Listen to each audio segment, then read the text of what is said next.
my gallery view go? Here it is.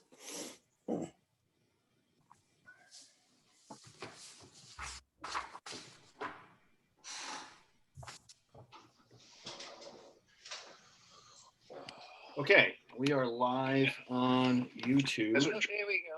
I was gonna say, where'd my gallery view go? Here it is. I'm hearing G. Marie in stereo. Yeah, I don't know what that was. That was weird. Not necessarily a bad thing, but Okay, we are live on. Now I'm hearing Paul. and Yeah, hold on 1 second. Why are we getting delays? You're listening to the YouTube feed, which Yes. is delayed. Oh. My live, okay, it's all right. I had to get all the bugs out early. I think we're good. All right, I am going to call this May 6, 2020 Town of Scarborough Town Council meeting to order. The first order of business is our Pledge of Allegiance.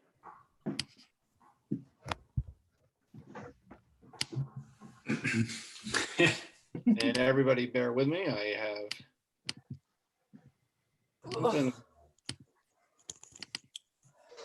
Uh-oh, what's going on? I'll get it. wait Bear for with me. You guys are looking good though. yeah. How come I can't get a gallery view? All right, well, I'm going to cut my losses here and everybody go to the flag that's in your living room and we're going to pledge allegiance to the flag Flag of the of the United United States States of America, and and to the republic Republic, for which which it it stands, stands one one nation, nation, under under God, God, indivisible, indivisible, with liberty and and justice justice for all. That was pretty weak, I have to say, but that's okay. I couldn't agree more. Tony, be real slow on this roll call. I need about 30 seconds. Okay. Counselor Cucci, Here. Counselor Hayes, Here. Counselor Gleisty. Here. Counselor Katarina, Here, Counselor Johnson, Here. and Counselor Hamel, Here. Chairman Johnson. Here. Thank you, Tony. Item number 4 on the agenda is general public comments. Is there anybody in the audience that would like to speak tonight on anything that is not on the agenda? I will pause for a moment. There are several people in the audience.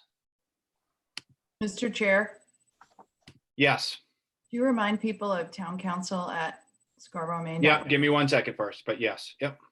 Mr. Prince, I'm going to allow you to speak here. Sandy, if you want to turn yourself off mute, you should be fine. Actually, I'm just here to listen. That's okay. Yeah, absolutely. Yeah. Okay. Thank you. Yep. Jeffrey, can you come here for a minute? I don't know what's going on. Sandy, you raised your hand again. Are you all set? Oh, I'm sorry. Yeah, all set. Could you hear us before I I invited you? can't hear you.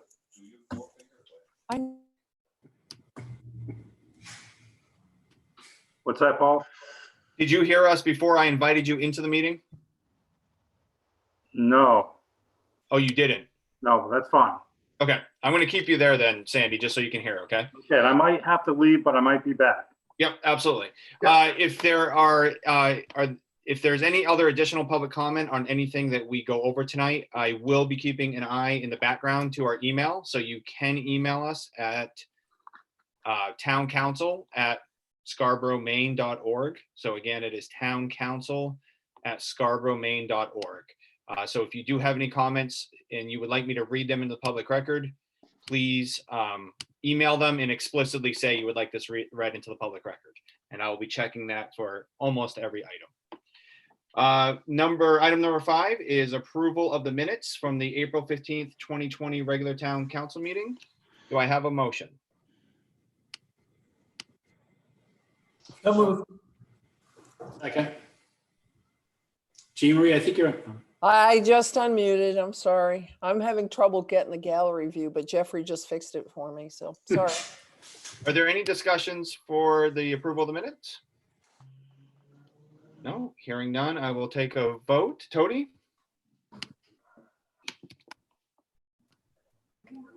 Counselor Cucci, Counselor Hayes, Yes. Counselor Gleisty, Yes, Counselor Katarina, Yes. Counselor Johnson, Yes. Counselor Hamel, Yes. Chairman Johnson. Yes. Thank you. It's Thank you. unanimous. Okay, and with that, we have item number 7 are the items to be signed. I will do that when time is allotted. Excuse me, item number 6 is adjustment to the agenda. We do have a few adjustments to the agenda, so we'll take this nice and slow so everybody follows along. Councilor Hamel, do you want to offer some up? Yes, thank you very much. I would like to move that we adjust the agenda as follows and move order number 20-040, the submission of the FY 2021 budget from the town manager. I would like to suggest that we move that to the top of the order along with the town manager's report. Great. So if there are not any objections, I am obliged to do so. Just to restate, item number 10, which is the town manager's report, will be next. And then from there, we'll take on, the first thing we'll take on is order number 20-040, which is the budget. Don? There was also an agenda item that we were going to add. Is that something we would do at this point or wait until later in the agenda? Yep, I was gonna bring it up as soon as we finish this part. Yep. Thank you. Which I think we are now done with that part. So I will attempt to share my screen one last time to give a little bit clarity.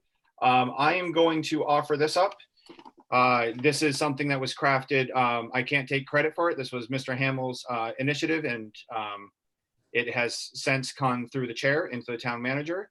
So I am going to I'm going to move approval to add an item to the agenda relating to a 0% in the mill rate as follows. So I would like to add this order. It is order number 20-044. It is act on the request to have the town manager in cooperation with the superintendent of schools and the Board of Education to model the effect of a 0% mill rate for the fiscal year 2021 budget, allocation of possible budget adjustments to be based on their respective proportional share of the total operating budget, with results to be reviewed at a budget workshop on May 20th, 2020. So I will just, if you are at home, this does require a supermajority for us to put this on the agenda. So it does require 5 votes. And that was essentially me moving it. So I believe we need a second. Second, I'll second it. Thank you, Jean Marie. And before we vote, I will open up the discussion. So again, we are discussing to add this to the agenda. Jean Marie? Yeah, I've had several discussions with various members of the council, and I in no way want my vote on this to be assumed that I support going to a 0% budget, because I don't, but I do want to see what one looks like. And I think this is the best way to do that. Please be assured that I will be reviewing all the aspects of the budget, because as I've said from day one, I want to do no damage. I want to do the least amount of damage as possible in these times. But I will be voting to support this particular addendum, again, with a caveat that it doesn't mean I support a 0% budget. Great. Councilor Clucci? So I support putting this on the agenda. I think that it's, when a counselor or multiple counselors want to put something on the agenda, I think it's only appropriate that we have a discussion about it. So I'll reserve comment on the actual item after it's been put on the agenda. Good. Are there any other comments? Okay. And Tody, as you do roll call, I'm going to share the screen one more time for those at home. So while we vote, they can read it. I know this is new, and so I just want people Sure. to digest it as much as possible. Councilor Clucci? Yes. Can I just ask one clarifying question, Tony? Just, I want to be clear where it appears on the agenda. Thank you. Yep. It would be up to the chair where it would appear. Okay. I had it on so I did a quick draft agenda. I had it right in order. So I had it after 20-042. May I suggest that it may be apropos to have it immediately following the budget order? That's certainly your prerogative. No, I'm sold. I'm sold. We'll do it immediately following the budget order for continuity and for everybody following along. Yep, absolutely. Thank you. Yep. Thank you. Okay. So Councilor Clucci was a yes. Councilor Hayes? Yes. Councilor Gleifstein? Yes. Councilor Katarina? Yes, Councilor Johnson? Yes. Counselor Hamel, Yes. and Chairman Johnson. Yes. So That was unanimous. Thank you. thank you. So order number 20044 is now on the agenda. Okay, thank you for bearing with me there. Item number 10 is the town manager's report. So I will let Mr. Hall take it away here. Yes, I'd like to use my time tonight to really speak about municipal operations. The town, like every other business in town, is trying to sort through the governor's guidance and the multiple stage of reopening our state and our economy. We fit somewhere in that puzzle. By my review of the governor's directive, there's not great clarity in these types of operations. We probably fit most closely to office uses. We have sought clarification from Department of Community and Economic Development, who is the state agency that's tasked with managing this reopening process. And in their view, we just heard today, we are considered essential service, and so we are certainly permitted to move forward so long as we do so in accordance with their general guidance. And so that's a document that we are acquainting ourselves with. And so right now, I'm working with senior staff, and we're starting to have additional staff come in the workplace to really evaluate physical layout, to talk about policies and procedures. We obviously don't want to open the doors to the public until we know it's safe for employees and for the public alike. And so that process is underway and will continue into next week. I'm going to stop short of telling you a specific date. I can tell you it won't be before May 18. I think we need the time between now and then to sort out these details, also erect some of the protective barriers that I think will be an important feature for safety for everyone that's going to be coming and going and working in this environment. When we do open, and I do endeavor to open sometime mid-month, my expectation is we need 10 days or so to sort out these details. When that decision is made, I'll certainly consult with the town council and through their leadership, and we'll do a full communications plan with as much advance notice as we can to the public. When we do open, we will be operating under reduced hours, and that's a function of some decisions I've made that results in reduced staff hours. And we want to make sure that we're providing the same level of service to our residents. And the only way to do that with the reduced workforce is to do it 3 days a week. So our proposal will be Monday, Wednesday, Friday. Wednesdays will be open till 6. So we hope that accommodates some of the folks that have difficulty getting here by 4 o'clock. And we certainly look for people's patience. We're going to do our level best to meet your demands. And we do expect there'll be a fairly brisk activity here for some time. There's some pent up business that needs to be conducted. I would remind everyone that the governor's order regarding vehicle registration, particularly new car, because renewals, of course, can be done online, and that's clearly been happening. But for new cars, they must present themselves here at Town Hall. You still have a 30-day grace period after the governor raises the emergency declaration. So there's no need to speed your way into Town Hall. But having said that, we expect some folks will want to attend to those details quite promptly. In other areas regarding beaches, I'm very pleased, and I congratulate the council in kind of being very patient and measured. We've been successful in keeping our beaches open. We're one of the only communities to do so, and I think that's something to be proud of. And that's really done because we've had terrific compliance. We've done some simple things to help reduce activity at the beaches. For instance, we have minimized public parking opportunities for the express purpose of reducing that kind of activity around the beach. And I'm again, very pleased with the compliance we've had, and I have full expectations that we'll continue down this path. So for at least the month of May, from my view, we look to really maintain a status quo the way we've been right along, with the one exception that we want to encourage a movement-only policy on the beach. And this is a notion that was brought forward by the town of Old Orchard Beach, whom we share an expansive beach with. And it does seem to make sense. And I thought it would be problematic if we were to do something contrary, given the fact that we share a beach in common. This is something that's going to be potentially challenging for enforcement. We don't expect to be on the beach on any kind of consistent basis. And so again, based on our experience over the last 5 or 6 weeks, folks are very pleased to have the opportunity and are very self-compliant. So we're hoping that going forward, and we'll be monitoring it as best we can. Councillor Clucci? You're on Yeah. mute. A question about that. I know that Old Orchard did their walking only through an emergency ordinance or through their emergency provisions. Have we enacted ours or called ours? So is it just kind of is it guidance, or I guess under what authority are we telling people they can't sit on the beach? Yeah, there's no official authority. You're quite right. Old Orchard Beach, for other reasons, some time ago imposed emergency orders, and they're simply building on that declaration that existed for a number of weeks. I've contemplated taking that step, and thankfully haven't seen the need. Every time I've felt as though something might be required, the governor had taken additional steps that seemed to satisfy at least my concerns. And I sensed through council leadership anyway that measured approach was appreciated. So we're in a different place. We still could declare an emergency. I don't see the need to at this point. And I'm hoping for voluntary compliance. Peter?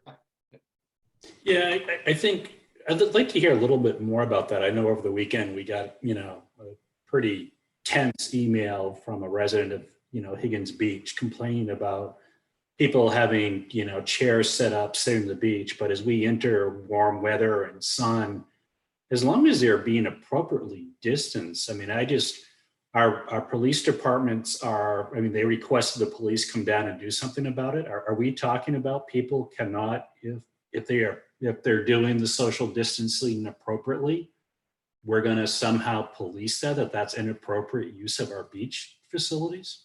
I have a problem with that. No, I don't expect we will be policing that. We're asking for voluntary compliance. It's kind of just a policy, if you will.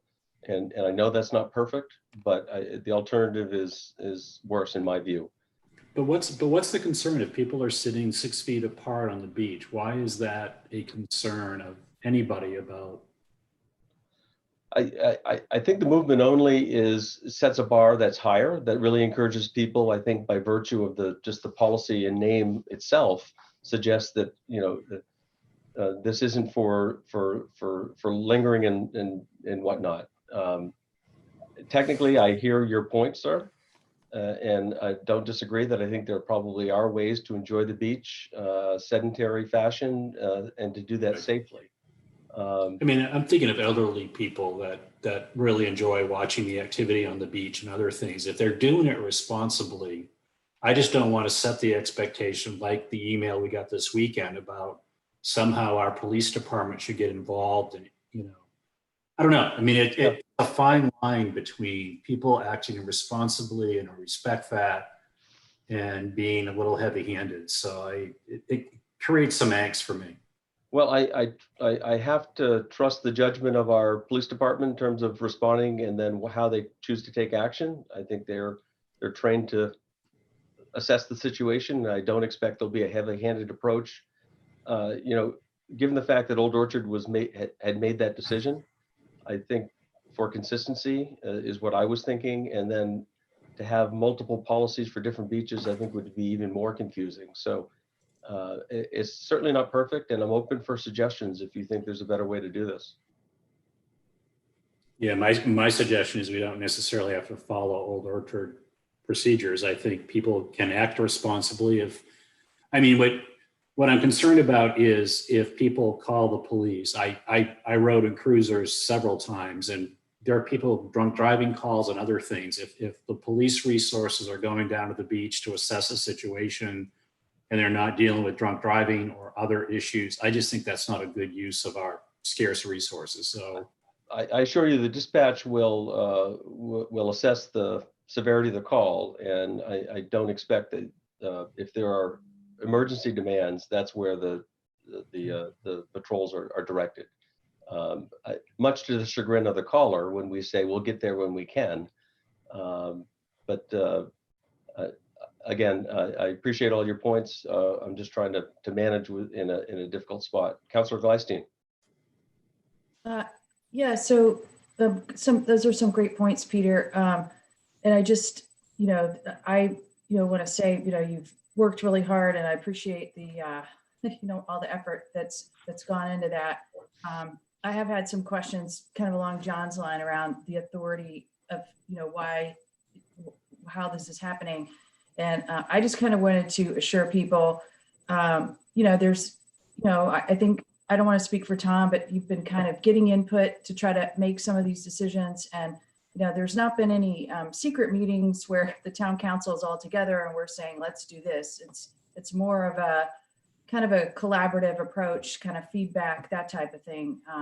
So I want to make that clear to folks. And then, and you may not be able to answer this tonight, Tom. I think I saw something on the Facebook page, but I have had some folks ask about the beach passes. I know we're talking about maybe June 1st on those, but it was somewhat along the lines of, and I'll just put this out there for thought instead of, decisions, but, the beaches being for residents.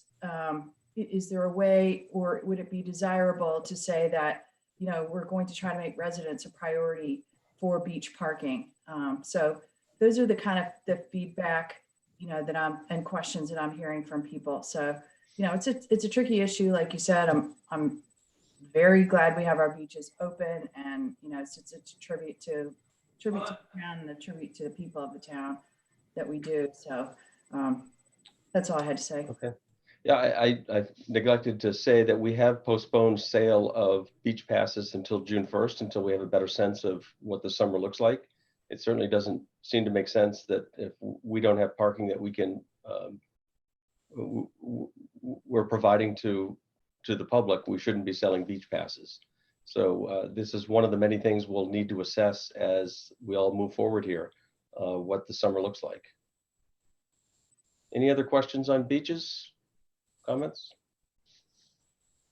All right, the last thing just to mention, we did hear from the Scarborough Community Chamber. The town, in partnership with the chamber, does the annual concerts in the park, and they've made the decision, and we concur that this is not something we should pursue.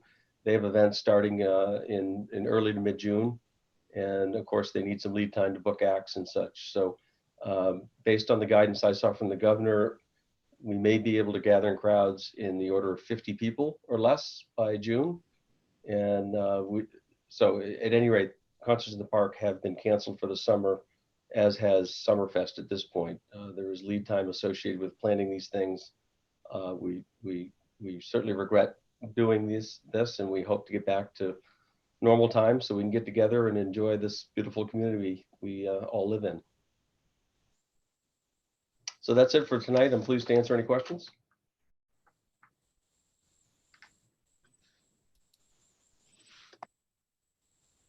None? No?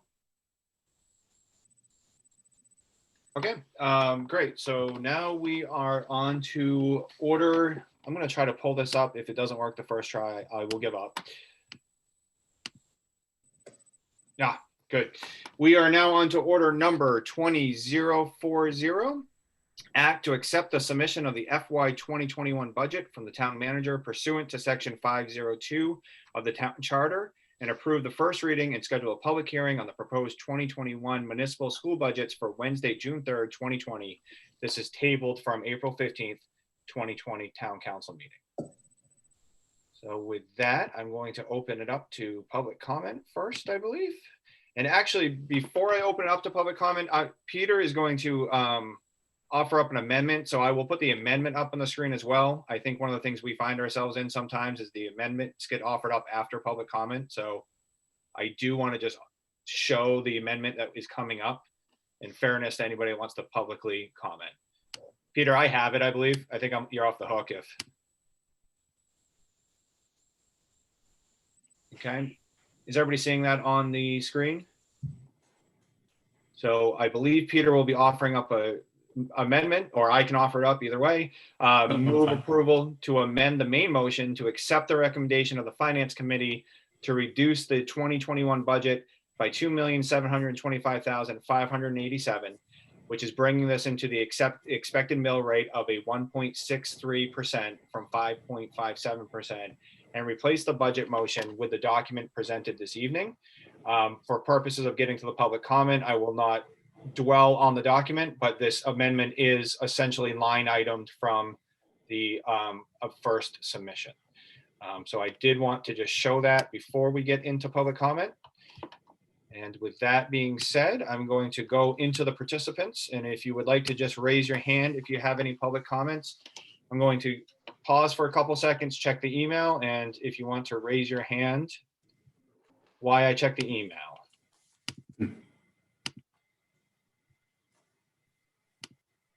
Okay, there's no emails.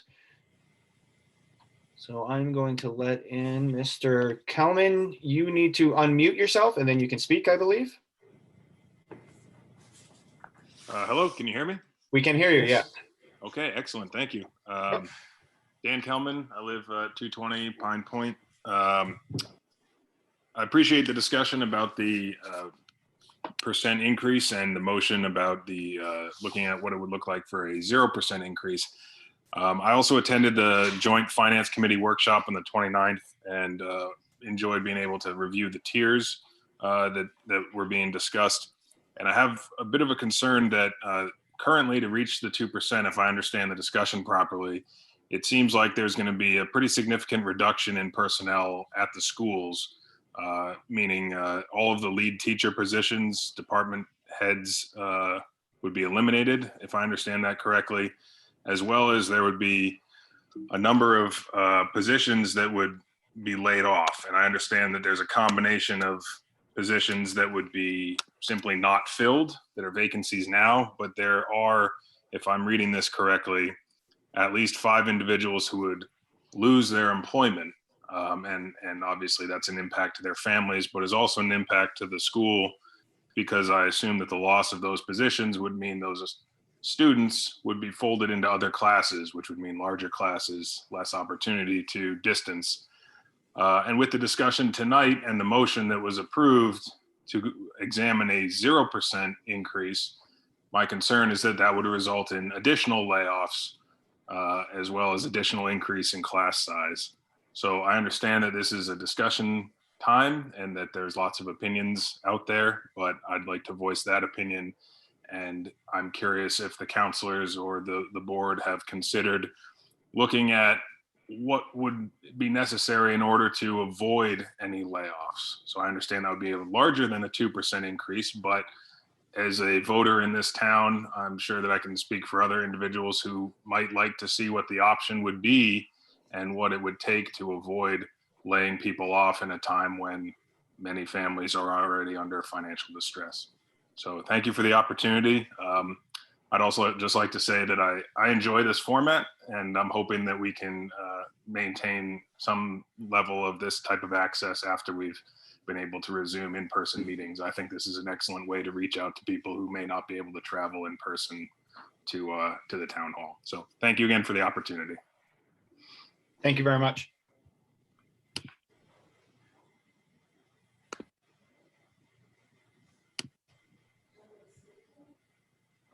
Are there any others in the audience?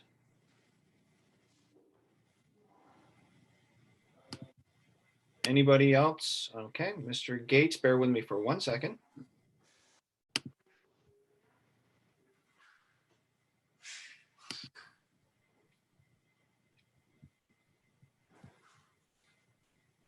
Mr. Kelman, I believe I might have just kicked you completely out of the meeting. I apologize.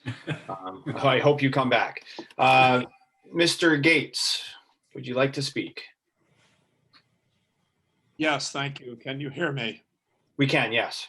Marvin Gates, 423 Black Point Road. I suppose I'm offering the counterpoint to the gentleman who just spoke.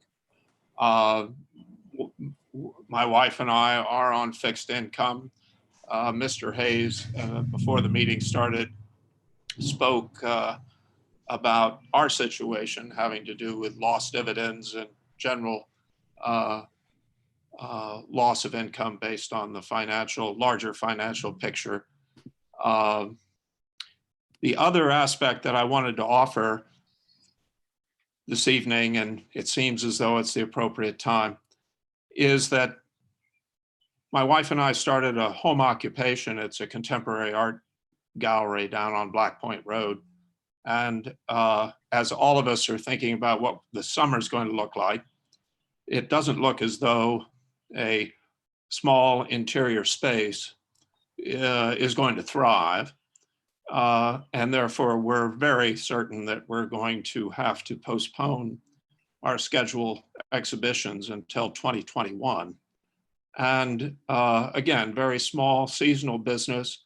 I wanted to share with all the council members that last year, for example, we had what we considered a successful season. We had a gross sales of over $60,000. More than half of that went to the artists who were kind enough to show their work with us. And everything that we made, the gallery made, we plowed back into the business. That was our third year, and we were anticipating hopefully a successful year this year, as successful as last. And of course, I think we're going to have to abandon that idea. We're a growing concern. We plow everything we make at this point, as most small businesses do, back into the LLC. But when nothing's coming in, you can't really grow. And I think I'll stop there. That's, again, offering the counterpoint to the gentleman who just spoke. I think as I spoke last month about it, I think 2% is a fair mill rate. I'd be very pleased to see the 0%. And I hope that at some point the public will be able to offer their view of, for example, the mill rate you just offered at 1.63 versus, for example, the 0%. And if, as the other gentleman asked, the town has the time to present yet a third idea for mill rate that prevents any layoffs, that's one more piece of the puzzle to see. Thank you very much for your time and attention and your service. I'm going to sign off. Thank you very much. Okay, are there any others?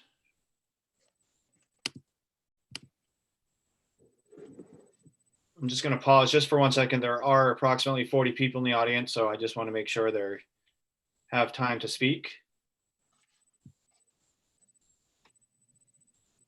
Okay, I am going to move on. So with that, do I have a motion?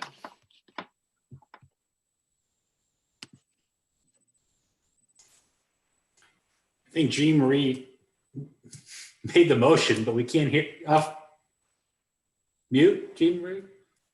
Everybody's on mute for some reason. Can you guys want to unmute? All right, no motion. Sorry, I couldn't I can find move my, on. I couldn't find my pointer. So moved. Okay. Is there a second? Second. Okay, let's open it up for discussion. Discussion on the main, yes, Councilor Clucci. Sure, I'll start. I went over this with the Finance Committee yesterday, and I do support this motion as a starting point for the budget work. My rationale, and I'll go into this a little bit with the item that was added to the agenda as well. I feel like there's a lot of uncertainty and also a lot of contingencies that haven't been factored into the budget to this point, where we're going to be operating in a completely different environment, particularly for the schools next year, that I don't feel has been appropriately or fully contemplated in the budget. So I wanted to make sure that we were able to come to a reasonable starting point with the thought that some of the revenue numbers might be a little bit conservative right now. They might go away. And also there might be some expenses that were mandated to spend from the state. So that's my rationale for supporting the reduction from what was presented, which from a 5.5% budget mill rate increase to the 1.6% that we're approving here at first read. And just as a point of order, that amendment hasn't been put on the floor yet, but your comments are valid, of course. So. Oh, yeah. Wait, Are we approving the amendment or just the presentation? No, the only thing on the floor is the main motion, which is 2040. So Peter, I believe Peter is offering up the amendment, but I'm just doing discussion on the main motion. So I apologize. no, like I said, valid no matter when you say it. So Councilor Katarina? Yeah, I support this budget prior, to it being amended. Wait a minute, I'm all confused now too. Never mind. To help everybody out, we are Mind. for simple terms, the budget on the floor is the approximately 5.7% increase. Okay, yeah, no, I don't support that one. I want to see it amended. Thank you. Okay, Peter, would you like to offer up an amendment that might help the discussion? Yeah, before getting there, maybe a point of discussion, the main motion, I think at least where I am, and I think some others are, and I do want to give, this will be a little long-winded, so I apologize in advance. But this will be a theme as we go through this. The reason we arrived at the first budget, which is about a 5.8% increase, is we had started this process pre-pandemic. And what we had really geared towards the first time ever where the joint finance committees had met, we'd worked collaboratively. We really thought this would be the first time that if we delivered on numbers that we gave, targets that we gave in an ideal world, we'd arrive at about our 3% goal. And so that's how we arrived at the first number. So everybody delivered what we asked them to do, but unfortunately the world has just shifted for us, which moves us to a different place. I just wanted to put that out there as why, I think people acted responsibly when we did the budgets. It was the goal. They were compliant with the goals the town council and finance committees originally set, but our world has kind of changed. So with that, I think the conversation has really become, and that this is the appropriate time, I'll introduce the motion. Does that make sense, Paul? If there's no other I have one quick comment on the main motion just to add to what you said before you offer up the amendment. Which I think it's very easily lost in here, but I don't think we should forget that the reval before the pandemic hit, due to the revaluation and due to the fact that which I think is a natural result of a revaluation, we had to offer significant amounts of abatements. And essentially what that did is we're able every year to claim approximately $50 million a year in new growth. And that helps drive down our tax rate, so to speak. And we don't have that this year. So going into, even if the pandemic never hit, the goals that we set, under normal years, they wouldn't be 5.8%. They would have been closer to somewhere between 3.8 and 4%. So just to piggyback on what Peter said, even the result of meeting the goal might seem high this year. And that was simply because we're still dealing with the ripple effect of the reval and the adjustments afterwards. So I do think it's important to add that as well, because that really does compound our problem here as well. So there is a perfect storm. It's not just don't get me wrong, it's about 80% the pandemic right now, but there's elements here that we were going to deal with, whether COVID-19 came our way or not. So. Yeah, thanks, Paul. And for me too, I've been doing this for 6 years, as I said last night, but this is the first time where both the school and the municipal delivered numbers that the town council had set as goals. So that is a huge breakthrough, and we'll continue on that theme throughout the conversation. I just don't want to lose that in the thread that both the town and school side acted in direction or under the directive of what the town council had asked for. There were just some circumstances that really changed the dynamic. So what it's worth. Peter, I'll share that amendment if you'd like to present it. Yeah. So the motion I'd like to introduce as a motion to amend would be move to approval to amend the main motion to accept the recommendations of the Finance Committee to reduce the fiscal year 2021 budget by $2,725,587, bringing the expected increase in the mill rate to be 1.63% from the 5.57 that was in the original budget. This will replace the budget motion with the document presented this evening. And do I have a second on the amendment only? A second? Second. Okay. I'll second it. Thanks, Jean Marie. And a discussion on the amendment. Councilor Gleisten? Yeah, so I did want to talk about revenue some because it's a big picture, a big piece of the puzzle when we're talking about mill rate and the scope and scale of revenue that we do get that's non-property tax revenue, not including what we get from the state for the schools. We were forecasting we'd get about $20 million in revenues. Again, that's non-property tax revenues. And so some of the work that we're going to have to do, and that was pre-pandemic, we wouldn't even have to be thinking about this. Most years, Tom is a little conservative on what he thinks we're going to get in revenue, and we actually have been surpassing it based on a lot of factors. But this year, there's going to be a lot of challenges. So, currently we're looking at the state increase in homestead exemptions.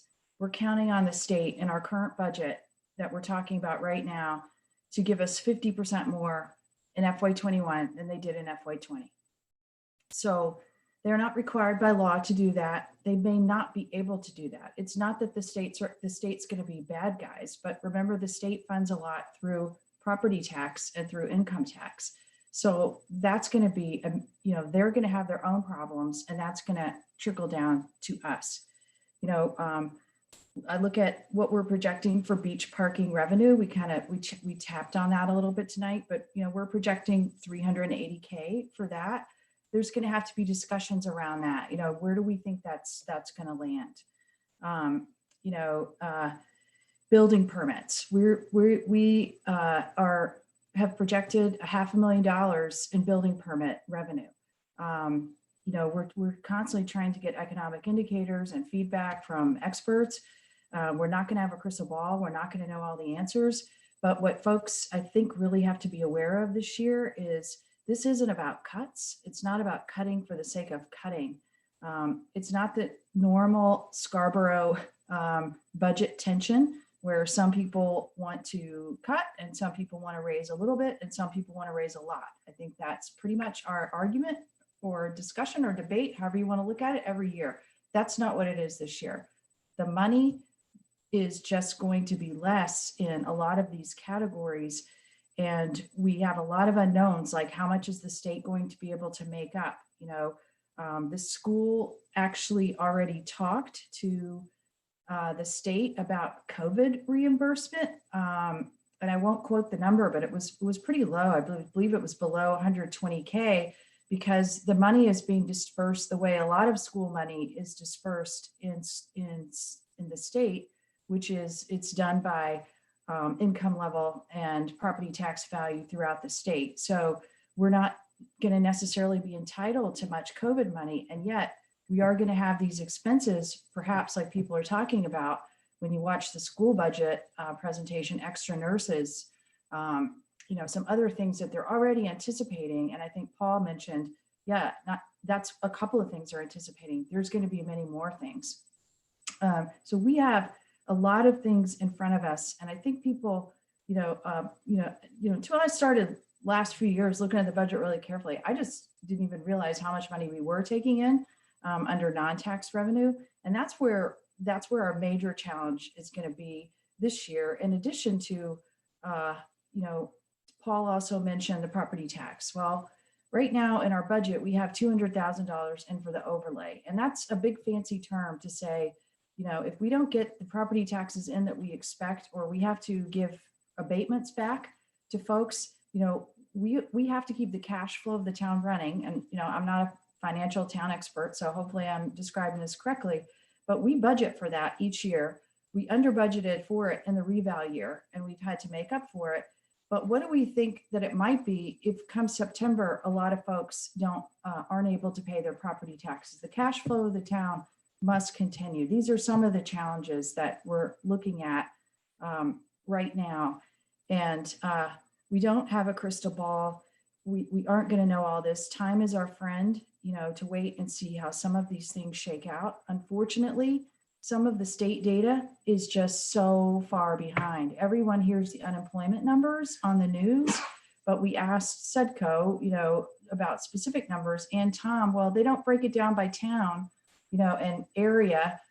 for quite some time. So it would certainly help us to know the unemployment rate of Portland, South Portland, Scarborough, Gorham, and the greater Portland area, because those are all, those people that impacts us. So this, I hope everyone out there can understand there is no one, I don't think, on the BOE or the TC that is looking to cut. We did have an email, a couple of emails saying, well, you're just using it as an excuse to slash the budget. Honestly, nothing could be further from the truth. I'd give a lot if we could go back to the way it was before this happened. I thought we had some exciting projects that we were talking about in the town, the library, the consolidated school, community center.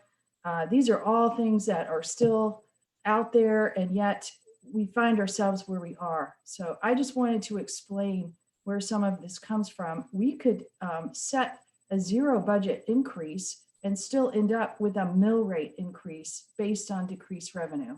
So that's really what I want people to understand. These are all the things that we're going to be digging into and looking at. And I don't think anyone on this council, but I shouldn't speak for anyone, is ready to set a stake in the ground right now at which budget that we're going to land at. And I saw several emails back today from counselors. We need your input. We need your creativity. We need your feedback. We are 7 people doing the best that we know how to do right now with the information that we have. So thank you.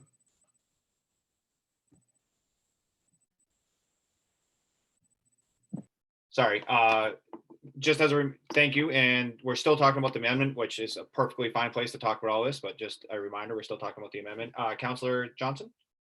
Yeah, my comments are about the item before us. And I would really like to express appreciation and gratitude of the true partnership that I have seen and felt with the Board of Education and all the folks involved in this effort. Both groups have realized this is not a knee-jerk reaction. Both groups have seen facts. We understand that there's some trouble on the horizon. There was no bullying. We got together. Finance groups worked very hard, and what was asked back on the 8th was delivered by the 2 groups. And again, I just want to express my appreciation. I felt like it was a true partnership, and just again, thank you very much. Councillor Hayes, you're on mute just before you start talking.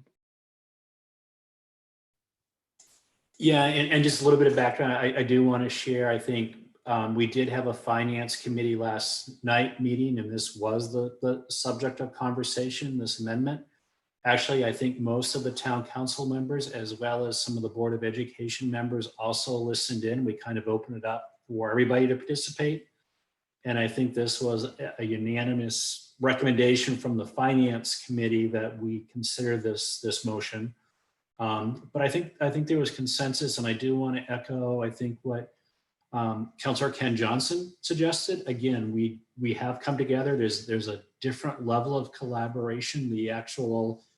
To some of our public comments earlier, the Board of Education actually has put together a document that's available that is very clear. They've got 4 different tiers of sort of budget adjustments they can make that have different dollars attached to them. And they're very specific about what are the implications of each one of those levels of cuts. So to some of the earlier speakers, that work is done. I look at this as a starting point in our conversation. We are so far ahead of where we usually are. Usually at first read, we've been at much higher numbers. I mean, in 6 years I've been doing this, I don't think I've seen a number at first read that's been anywhere near this number. So we've done a lot of heavy lifting already. Now what we're all saying is now we start the conversations, just so the folks know, that the finance committee on the town side, the questions that Councillor Gleistein was referencing, we're going to have meetings every Tuesday night for about 5 weeks, where we're going to go into great detail about revenues and some of the items in the town budget. And I know also the Board of Education tonight is looking to get some read from where we are as a group on where we think we need to be. I think for a lot of us, I think there are so many unknowns and so many moving parts. It's changing daily. But I think that's the context we are. But I'm excited about our starting point. I think, to get to Councillor Ken Johnson's comments, we have a different level of sort of collaboration. And I think we are asking for rather than people, and again, I think Councilor Gleisteen referenced it, we're starting to already get sort of finger pointing, and what we need is the community made some great points. Have them come to the table, talk to us. If anybody's got creative solutions, some ways that we can navigate that gets to the best outcome for the majority of folks in Scarborough, that's what we're trying to do. So talk to us, give us your ideas. We're all open to considering different ways that we can achieve the objective. So with that, I think I've said enough. So I will assist and decease. Thank you. Sure. Any more discussion on the amendment that's on the table? Okay, I'll call the vote on the amendment. Tony? Counselor Cucci, Yes. Counselor Hayes, Yes. Counselor Gleisteen, Yes. Counselor Katarina, Yes. Counselor Johnson, Yes. Counselor Hamel, Yes. Chairman Johnson. Yes. It's unanimous. Thank you. Thank you. Now we're back to the main motion as amended. Is there any discussion before I take a vote on the main motion as amended? Councilor Gleisteen? I had one quick point, because I think I heard the two folks that spoke, residents that spoke about modeling the no layoffs number. I think, that's a great point.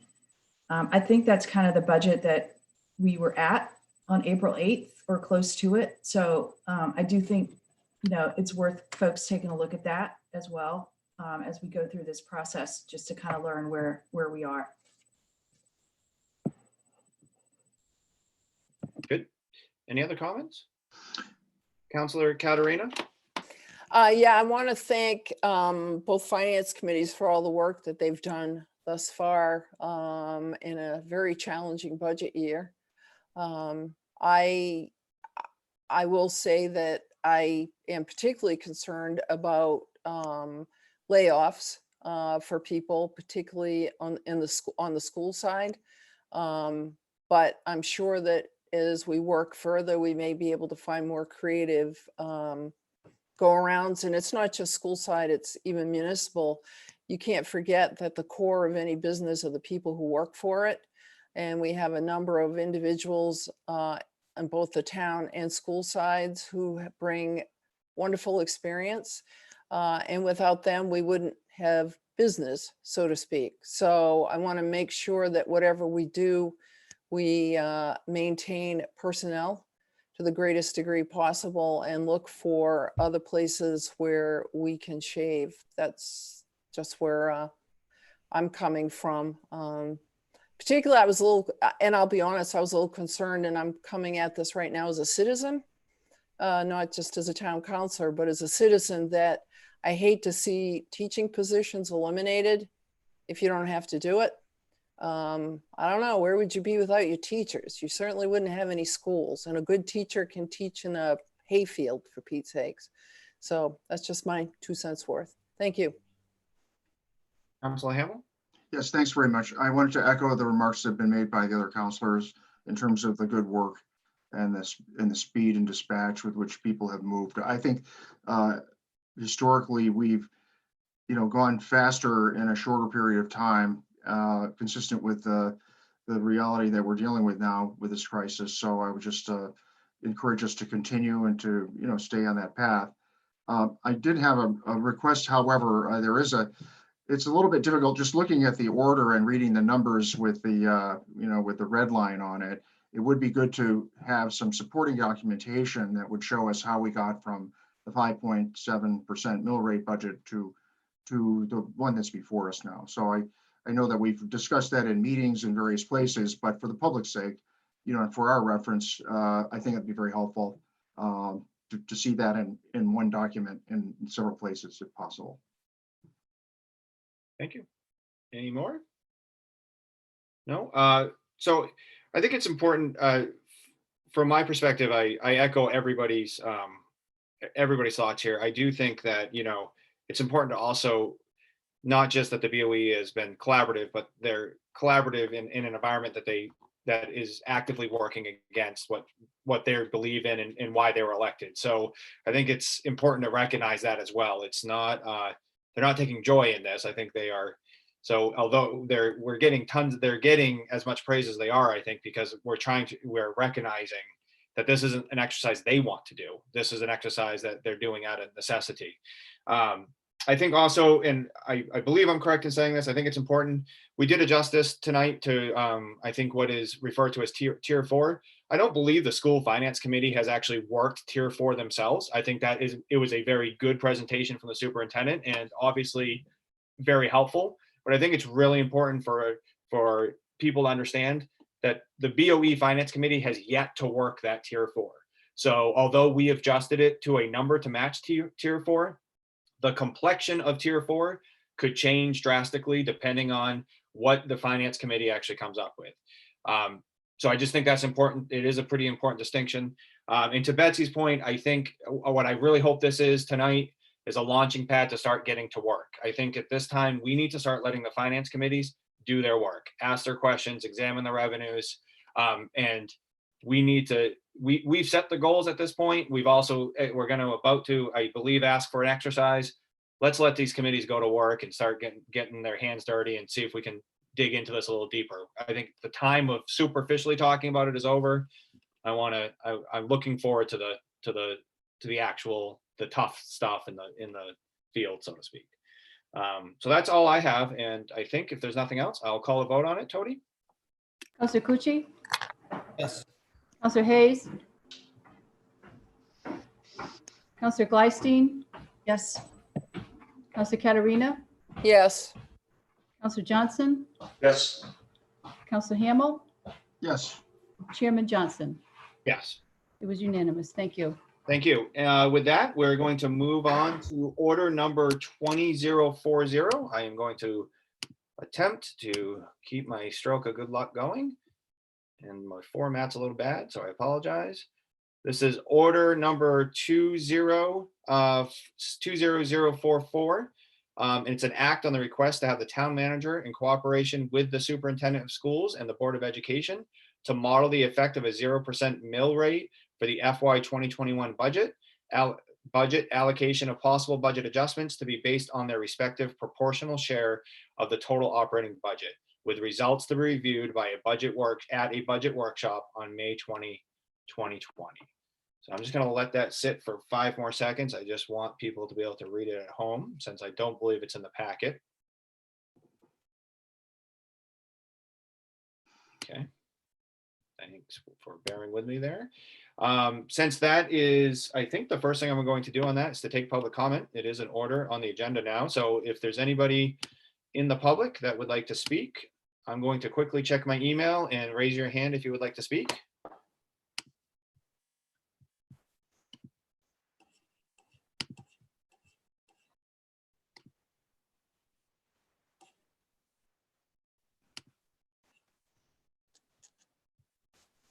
You have one, Paul. Okay. There's also a couple non-residents that I believe are teachers in the audience. If you would like to speak, that is perfectly fine. I'm sure it's perfectly fine with everybody on this council. I assume there's no objections. So I have received an email. If you're a teacher at Scarborough and you would like to speak, regardless of your residency, I am sure we are okay with hearing from you. And with that, I believe it's Carlos and Vindaha, excuse me if I got that wrong. You are live. You just need to unmute your mic, please. Am I unmuted? You are unmuted. Very good. Very good. Thank you. Sorry for the delay. It's actually Lisa Badina. I'm actually a Scarborough Schools teacher. I've been with Scarborough Schools for 19 years. Used to be Lisa Douglas. I teach at Blue Point, teach kindergarten there. And my interest in addressing you tonight is twofold. Number one, first of all, to thank you all for dealing with all these changes that we've had to make and supporting us as we've endeavored to continue education for the children of our schools. It has not been an easy task for anyone, and I certainly applaud all the time and effort that you folks have put into that. That being said, as I watch a 0 mill rate proposal come into play at the cost of losing 17 teachers, And I want to let you know that this year I'm actually retiring out. So there's no personal stake here, but my heart and soul are at stake here, which is why I'm taking my time to contact you right now. Our schools, like never before, are dealing with challenges that necessitate people. They don't necessitate books, they don't necessitate curriculum, they necessitate people to support our children. We've got a lot of children with a lot of needs in a huge spectrum, and nowhere near always identified as falling under categories that would yield automatic support and automatic funding. And I am very, very concerned as a person, as a professional, in terms of what a zero mill rate would do to the school staff. We really need more staff. I would get on my hands and knees to get more staff from everyone in the town. I am sensitive to people's needs and abilities to be able to take more in taxes.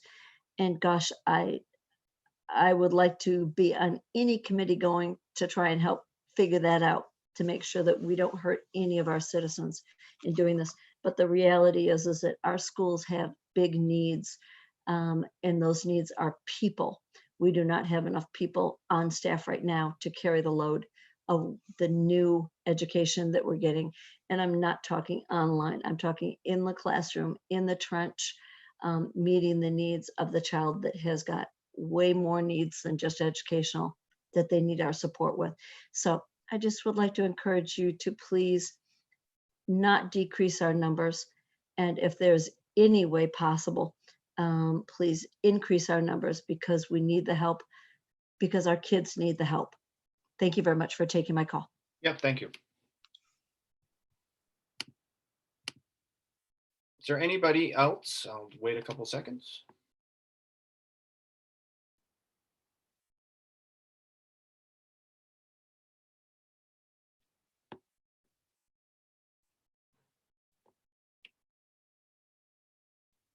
No others?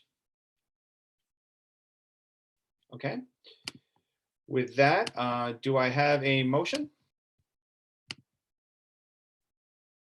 So moved. Second. And discussion. Mr. Hamel? Yes, thanks very much. I wanted to say a couple things about this this motion. I know it came out suddenly, but it was under discussion for some time and internally, and you know, it was a robust discussion about it last night.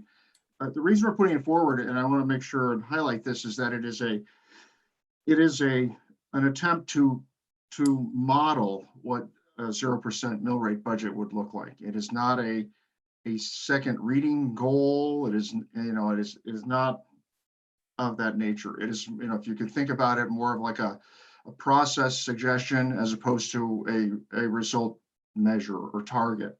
And the reason we're doing this is so that we can sanction the work that needs to be done, and for us to give us the opportunity to explore further other options. So we know a lot of work has been done so far, but the one thing that is certain so far about this whole crisis is that every time we turn around, there seemed to be more bad news, and we're waiting for a break in the economic news, which is hard to really point to anything that's been favorable since the whole crisis broke in mid-March. So I just want to encourage us that this is sort of another step along the journey. It sort of points us in a direction, and hopefully we'll be able to continue the good work that has been done so far and explore a wide range of things, including some of the creative options that some people have mentioned.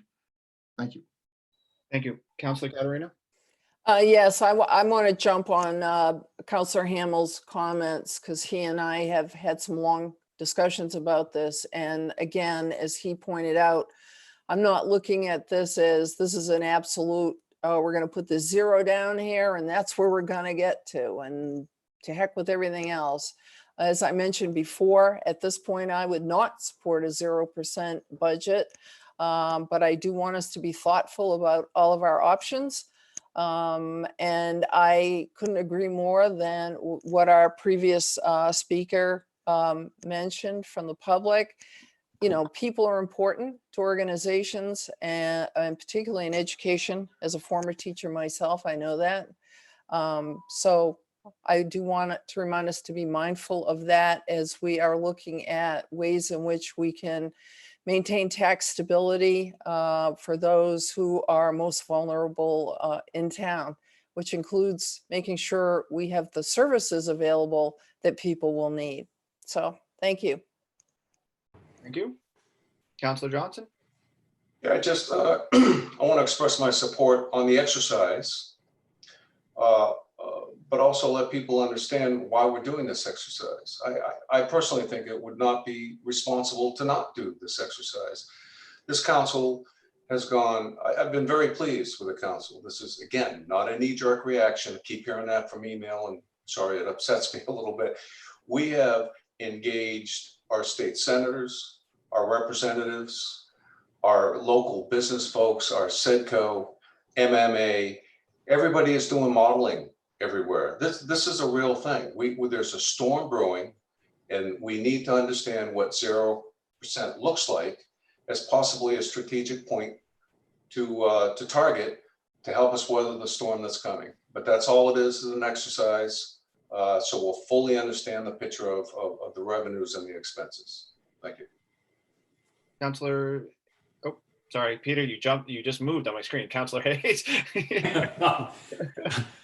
Yeah, and I guess I kind of want to react to some of the questions here. And I think Counselor Ken Johnson just made a great point about it. We really do need to look at this. And we got some emails today saying somehow we were being irresponsible and out in left field, so to speak. But if you look around, this is world. We have twice the unemployment rate of the Great Depression. We have businesses every day. Unum just announced that first quarter, they had 40% reduction in their investment incomes. You know, and if you look at our surrounding communities, those communities that we look to be our benchmarks for education and other things, they're all also looking at zero budgets. People are looking downstream and saying, these are really different times. It's our due diligence, our fiduciary responsibility to at least look at what our options are and what the trade-offs are going to be. And if anybody's got creative ideas, please bring them forward, because as Councillor Gleisinger said, there's only 7 of us here. But these are unprecedented times. There's been nothing like, we are at historic unemployment rates, and we're not opening Maine up until late summer. And Moody's has already said Maine is probably the worst positioned state, one of the worst positioned states in the country to recover, because so much of our revenues depend on tourism, and so much of our revenues depend on small businesses, which are really struggling.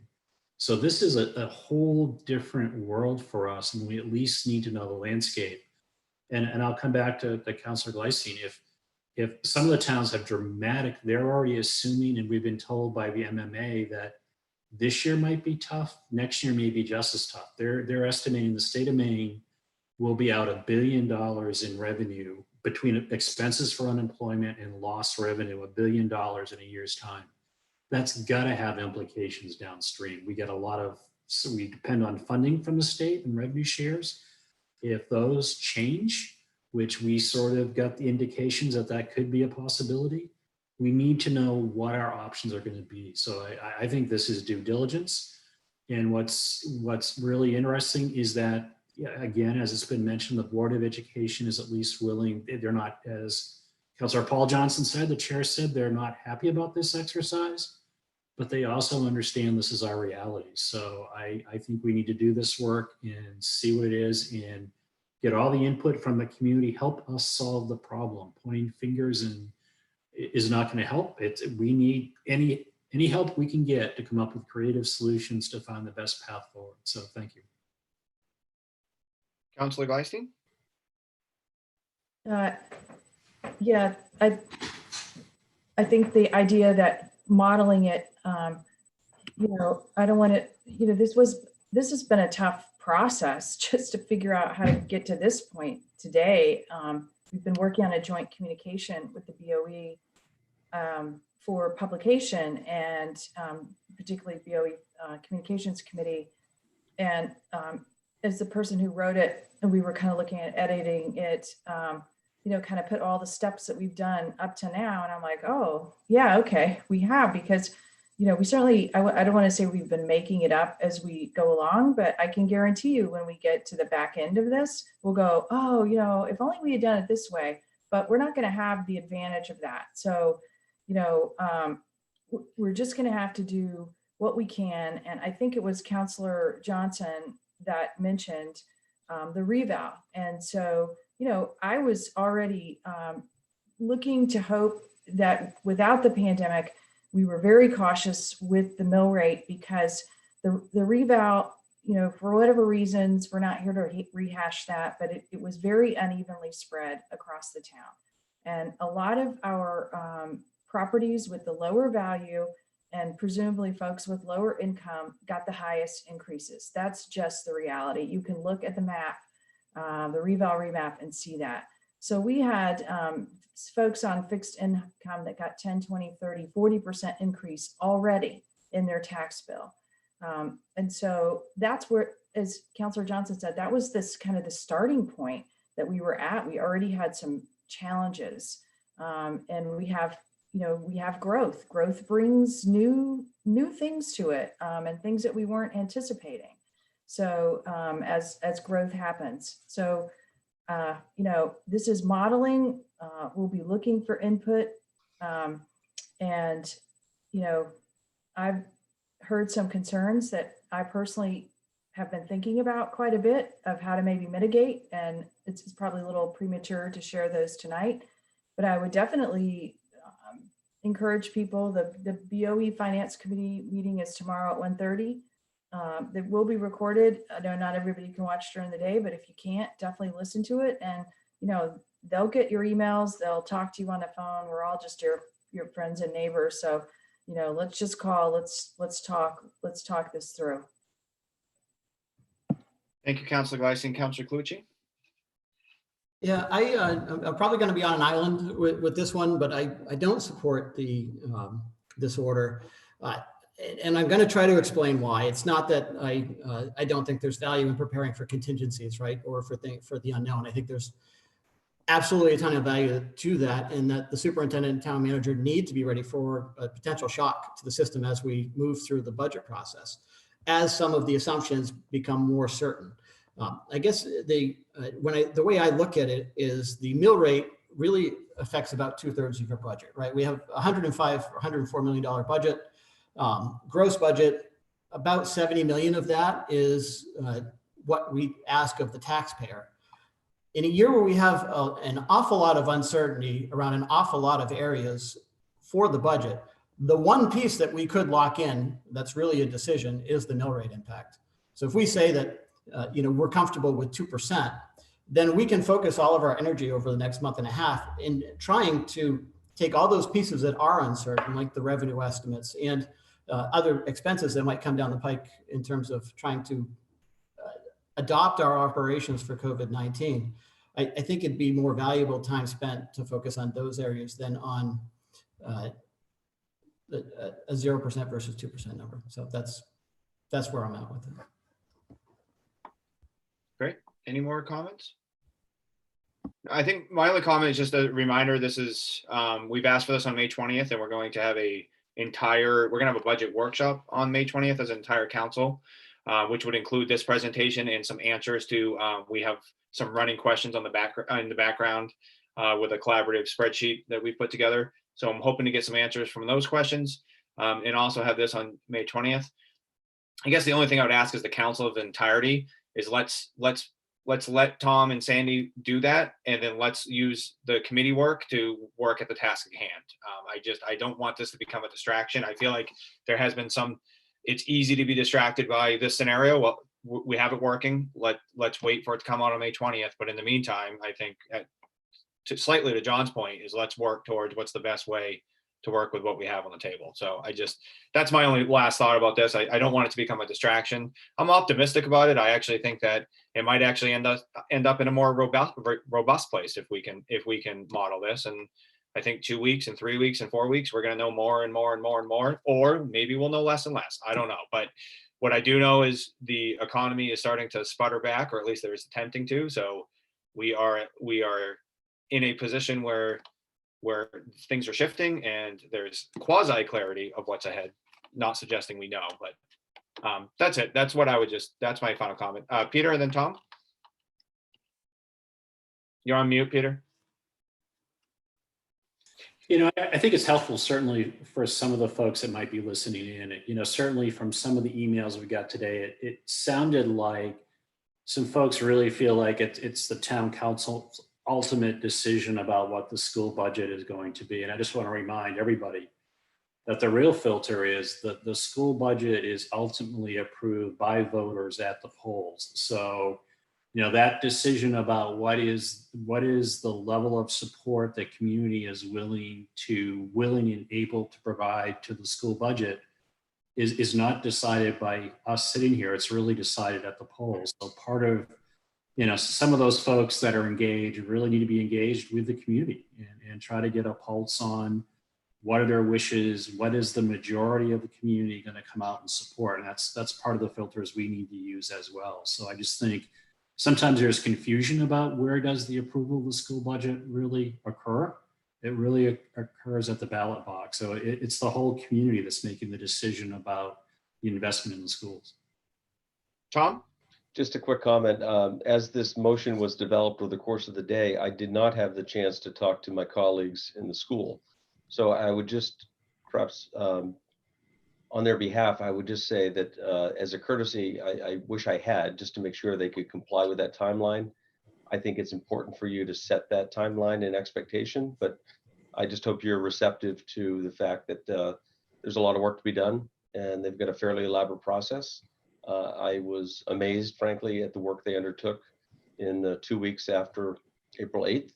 And so it's entirely likely that they can complete that work. But I just wanted to kind of mention that, again, it's good to have a deadline to work toward, but I hope you're receptive to input if that's a problem. Councilor Hamel? You know, one other thing I'd like to add, building on Tom's comments and some of the things that have been said just a few minutes ago. Another thing that we're going to try to use as a guideline, it's been a practice that I think we've been following so far, is that there's reference to language in there about proportionate contributions, and those would be reflection of basically the respective percentages of the total operating expenses. So I think it's in the neighborhood of 60-40 or something like that. So we'll use those as a guideline to work through it, which is consistent with the work that's been done to date. Thanks, Don. With that, I think I'm going to call the vote. So Tody? Counselor Cucci? No. Counselor Hayes? Yes. Counselor Gleisteen? Yes. Counselor Katarina? Yes. Counselor Johnson? Yes. Counselor Hamel? Yes. And Chairman Johnson? Yes. Okay, it passes 6-1. Thank you. Thank you. Okay, we are now on to a series of 5 public hearings in a row, I believe. So bear with us. Order number 20027 is a 6 p.m. public hearing only on the proposed amendment to the Town of Scarborough zoning map. And I don't know if Tom or Jay are going to speak to this, Tom, or? Jay is in the audience. I'd love you to open his mic if you could. Yep. Just by way of introduction, I've asked him to be as efficient as he can. For instance, orders 2027 and 2028 are related. So I've asked him to make comments to both of those at the same time. So is Jay available? Yep. I am here, if you can hear me. You are. We can hear you, Jay. We can't see you, but I don't think you have any material with you. So I'll let you just talk. How's that sound? Sounds good to me. Yep. Okay. So yeah, let's see. These are items that have been presented to the board previously at first reading, and subsequent to first reading have been to the planning board for a public hearing. So I believe you should have their comments and notes from their meeting, at least the draft minutes, in your packets. So let's see, these items really came about from sort of spurred off the town's review of the public safety building and the property therein, and looking at the zoning of the property.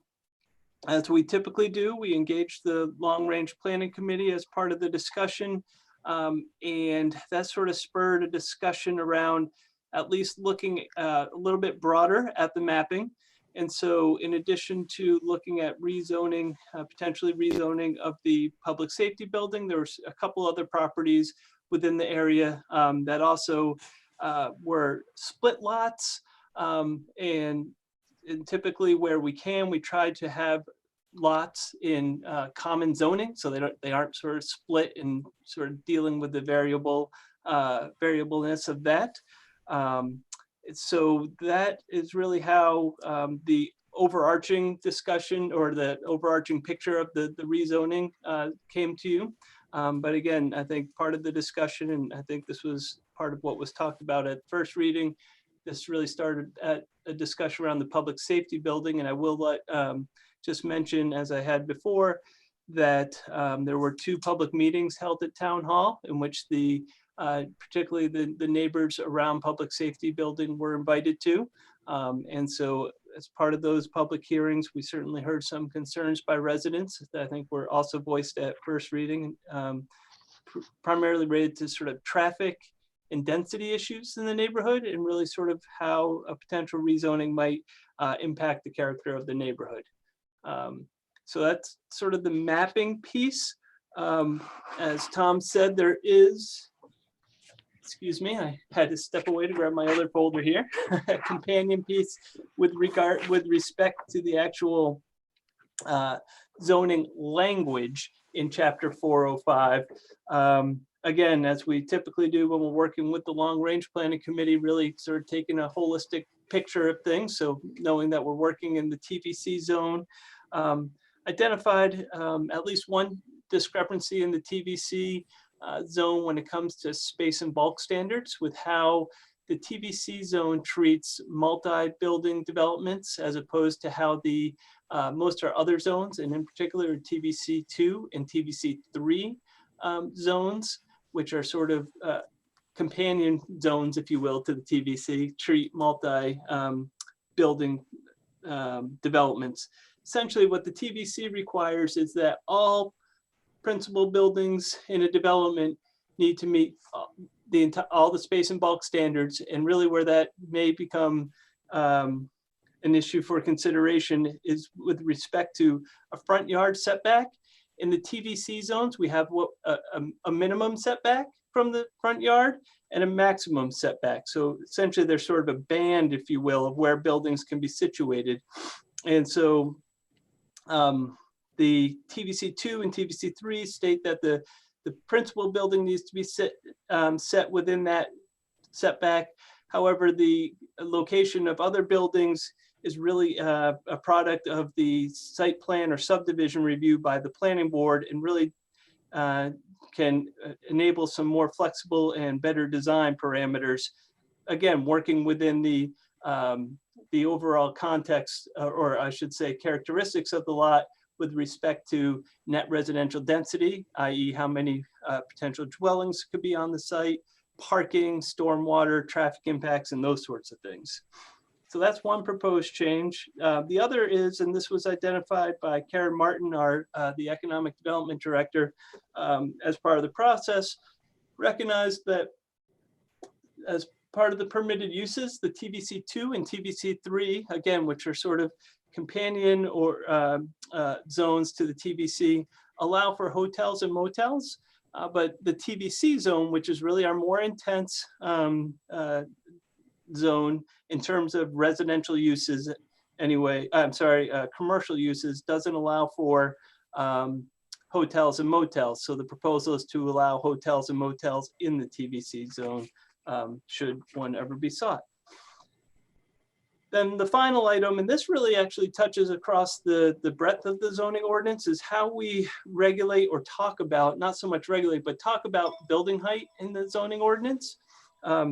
So really there's 2 different things going on with this proposal. In what I would say are more standard residential zones, single family zones, for example, the R2, the RF, the R3, the R4. In the space and bulk standards, the maximum height identifies a section in the ordinance that one needs to refer back to. that section, the ordinance says that the maximum resident height of a residential unit is, building, I should say, is 35 feet. And sometimes people may have to flip some 100 pages back to find that reference. So rather than making a reference to another section, seems to make sense just to identify 35 feet.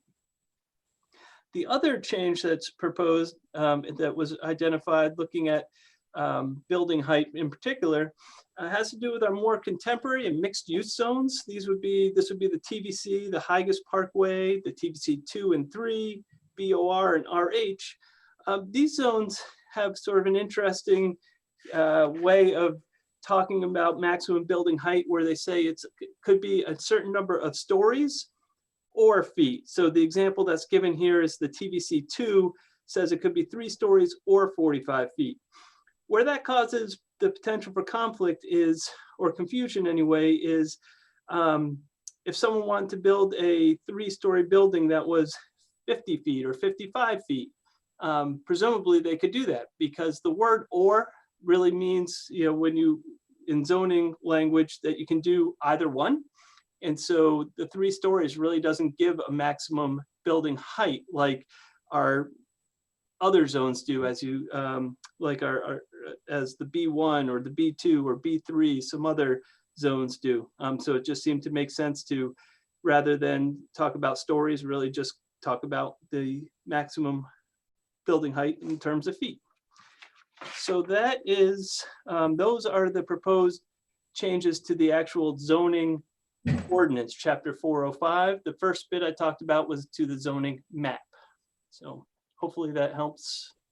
Thank you, Jay. I do have a letter from the neighbors that I will read into the public record after the, once I take the questions from the audience. Tom, did you have something to add, or was that? I just want to be, for full transparency, this whole process of cleaning up zone lines that don't follow property lines is something that's been done fairly consistently, at least during my tenure here. Shame on us, this was kind of one of the last areas, and I think it was frankly because we were the only property owner that was affected to any extent. When it came time for the sale, however, this zone change issue was made a part of the purchase and sale agreement. And back in November, we did agree, the council agreed to move this matter forward. So it does remain as a contingency relative to the sale of that property. So I just want to be clear that there is another component to this that suggests the timeline, but it is something that we would more than likely have done regardless. And I'm pleased that you made mention of the letter received this afternoon from the abutters. Thank you. Before I read the letter, I'm just going to pause and see if there's anybody in the as the attendees that would like to comment on this. Okay, there's none. I'm going to read the letter, so I'm going to be probably look distracted, so bear with me.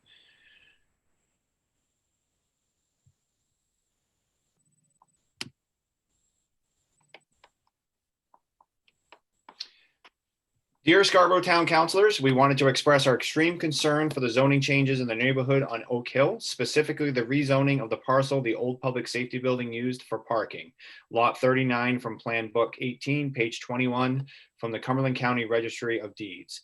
This specific lot used to be a home, this specific lot used to be a home that was part of the neighborhood and was purchased by the town of Scarborough and used for overflow parking. We also express our concern for lot 35 as referenced on the same plan book 18, page 21, which also abuts a neighborhood home. This lot currently is a backyard for lot 6, and changing the zoning would allow for a commercial use and would increase traffic for our neighborhood in Route 1. Late this winter, several neighbors attended 2 meetings with Jay Chase and one of the proposed developers to discuss our concerns about the zoning change in our neighborhood. If the zoning change is approved, a 23-unit condominium could be built in our neighborhood. We also were notified of the planning board meeting in April, and several of us attended. We were surprised no one on the planning board was aware of the possible proposed development and that our neighborhood had been meeting with town officials. We assumed these details would have been shared with the planning board. We were able to voice our concerns, but then as discussions continued and misinformation as we shared, Then as discussions continued and misinformation was shared, we were not able to participate in any more conversations. The planning board told us public comment was over when we tried to hit the quote raise hand so we could educate the planning board on the details and share more information. We appreciate anything these volunteers do for our town, but we are surprised that they had not been supplied with the information from our prior meetings. We strongly feel they made recommendations without knowing all the information. The proposed zoning changes would allow for a large development and more worrisome increased traffic into a well-established neighborhood. In our neighborhood, we daily live with the traffic on Route 1 and Black Point Road. As we all know, it's a very serious problem. Changing the zonings from these lots would allow for a proposed new housing development to move into our neighborhood in a parking lot of public safety. This would create an very unsafe traffic issue in our neighborhood. At minimum, this brings 23 more cars to our already very busy street. Also, 23 more cars to attempt to get to Route 1 during business hours, which is almost near impossible and one of the reasons the public safety building had to relocate. We understand a restaurant is a possibly interested in moving into the fire station, and we have no problems with that as long as there is adequate parking.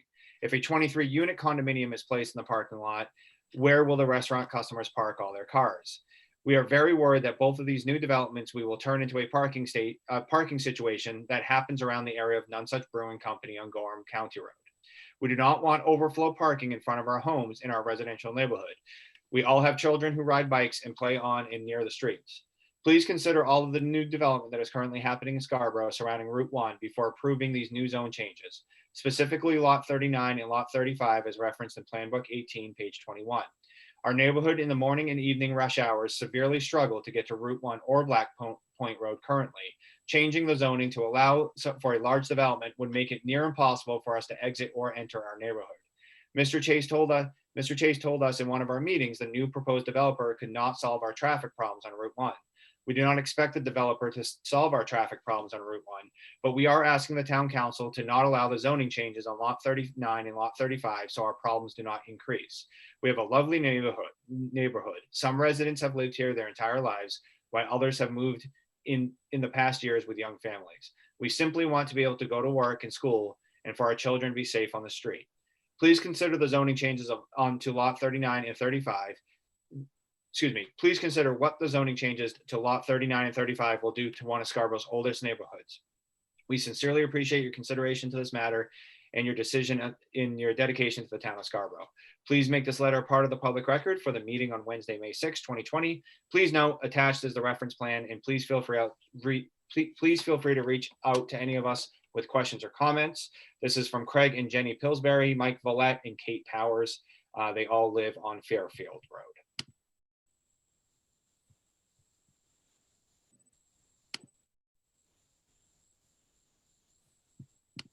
Sorry about that. Thank you for your patience there. This is just a public hearing. There's no action on this tonight. Is there anybody else that would like to speak to this as a public hearing matter? Okay, no. With that, I'm going to move on to order number 20028, which is a public hearing only on the proposed amendments to Chapter 405, the Town of Scarborough zoning ordinance. Jay has covered that, but it is two different public hearings. Okay, moving on with that, I'm going to go with order number 20029, 6 p.m. public hearing only on the proposed amendments to Chapter 405, the Town of Scarborough zoning ordinance, Section 7HB, historical preservation, and this is from the Ordinance Committee. And Tom, before we do this, I'm sorry, can Jay be dismissed for right now? I believe he can. He's available to speak to this matter and perhaps the next. Okay, so I'll keep Jay. Does anybody want to tee this up, Jean Marie or Jay, or? I'll speak to it, being the liaison. This is just an update of the list of houses that are on our ordinance for inclusion as special historic sites. And Jessica Holbrook, the former chair of the town council, did tons of research into them, and it's just to update the ones that are still in existence and who wants to be on it and whatever. So that's basically what this is. Okay. Am I right, Jay? You are correct. I would say there's really three buckets of changes. There's sort of administrative changes to get some addresses or map and lot numbers stated correctly in the ordinance. There's another bucket where there's some properties that are proposed to be removed for various reasons, which we talked about at first reading. And then there are 2 properties that are being proposed to be added to the list. The property, impacted properties have been received letters. And I am aware, and Jean Marie, maybe you were at the meeting, I was not at the meeting, but my understanding is the folks who are being added to the list had the opportunity to attend and have discussions with the Historic Preservation Committee themselves. That is correct. That's correct. Thanks, guys. With that, is there any public comment? Seeing none, I'm going to move on to order number 20030, a 6 p.m. public hearing only on the proposed amendments to chapter 405C, the Town of Scarborough Shoreland zoning ordinance. And Jean Marie, then Jay, or just Jay, you choose. I will jump in. Could you please Just elevate? Jay. Just Jay is fine. Could you please, I believe Brian Longstaff is on Yep. the Zoom meeting. Yep. And he's going to take the laboring oar on this one, and I'll Yep. probably jump in towards the end. Absolutely. Brian, do you have any materials or anything you want me to show, or is speaking just fine, or? Yeah, speaking's fine. Okay. You have the floor, sir. Okay, I was thinking the public hearing happened before this, but that's fine. I'll, probably about a month ago, I was before you folks to give you a brief update on why we were proposing shoreline zoning amendments. We're trying to stay current with the state mandated guidelines that were developed in 2015. I don't know how much detail you want me to go into. I can go through the whole thing again, or I can field questions from you, but this is basically to try to keep us current with the state's minimum guidelines so that we don't run afoul of contradictions or conflicts between our ordinance that's somewhat outdated and the state's current guidelines. And Brian, I don't have any questions myself right now, but I do believe you got a forwarded email from a resident that had, I think, 4 or 5 bullet points. If we can, for our own information, that'd be helpful. Obviously not immediately, but before second reading would be great. So. Sure. If you're referring, I don't know which, I got 2 different emails. Oh, okay. Maybe there was a lot of emails today. So. Yeah, most of them happened late in the afternoon, so I haven't had a lot of time to prepare, but. Well, I just wanted you to acknowledge that you've received them, and we'll yes. receive some responses back to them. You don't need to address them right now. So. Yeah. Yeah, I certainly can address a few of the points if they want answers now, but there's some of them. I would just sort of cover the whole surface by saying some of them are sort of getting into the legal aspects of appeals and variances and so on and so forth. I just wanted to mention that we have vetted this draft through the town's attorney. And he had no conflicts or brought up any problems with it. So I just want to sort of cover it with that, but I can get more specific into the different bullet points that were brought up. And Councilor Johnson, if I may, as part of the. It's actually Chair Johnson, Jay. I'm sorry. I'm just lightening it up. We were losing some energy. As part of the ongoing process, staff did identify that a potential amendment to what's already been before the council at first reading, particularly with regards to the sizing of culverts under roads and driveways in the shoreland zone. And really this goes to the good work that our town engineer and sustainability coordinator have really ushered through with respect to a couple of our watersheds in the community, our urban impaired and threatened watersheds. We have some more stringent requirements in those areas because of some of the impacts. So we wanted to be sure we were capturing that where we had specific studies and identified certain widths that we would like council to consider some additional language to address those issues. And I know Councilor Katarina might be willing to forward those as we move forward. Okay, Councilor, did you want to add something, Councilor, before I get to the public hearing? Yeah, I was just going to say, I know I got some draft language the other day. I haven't had a chance to look at it, but I will be offering amendments on the second hearing, so I will get those out to folks. Okay. It's to me, it's not that big a deal, but you never know. Okay. Is there anybody in the audience that would like to speak to this? This is a public hearing, so.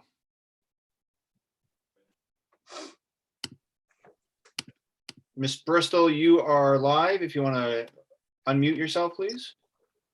Can you hear me? We can hear you. Good evening, everybody. And first of all, thank you so much for the important work that you're doing. I know it's a difficult time and your service is very much appreciated. I think Councilor or Chairman Johnson, that you were referencing perhaps the email that I sent a little bit earlier, and I'll just take a couple of minutes to touch on the bullet points where I've read through this quite a bit. I've read through the state guidelines. I've read through the state statutes. I've read through with the Board of Appeals and with poor shoreline zoning. And as I go back and read through the Scarborough draft, it seems that even though I understand the idea of moving relocation and reconstruction and replacement to the Zoning Board of Appeals from the Planning Board, I think what happens in the process, from the way I'm reading it, is that you lose the appeal process. And so if the only way to regain the appeal process is to put it back into Planning Board, then that might be something that you want to consider.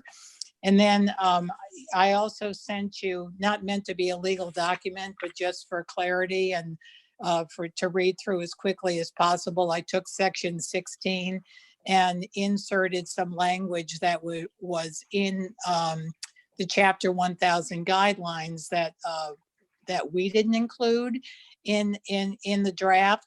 So just for clarity, if you determine to put these points back into the Planning Board, then G1C, as it's been put in this draft, could come out, and then all of these 3 points, I believe, would become administrative appeals.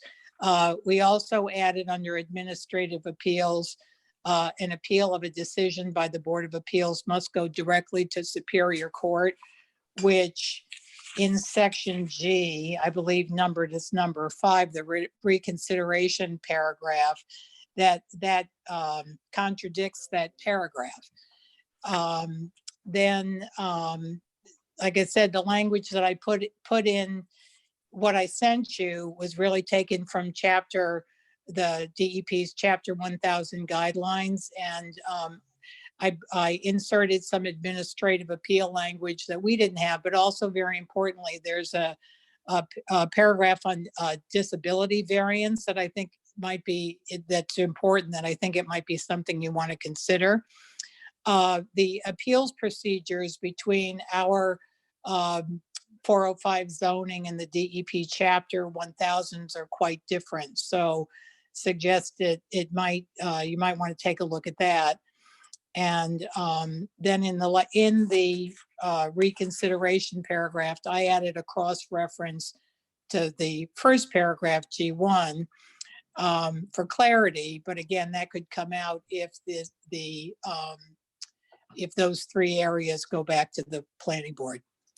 And that's it. I hope it's clear, and I appreciate your time and your consideration. Thank you, Allison. Appreciate it.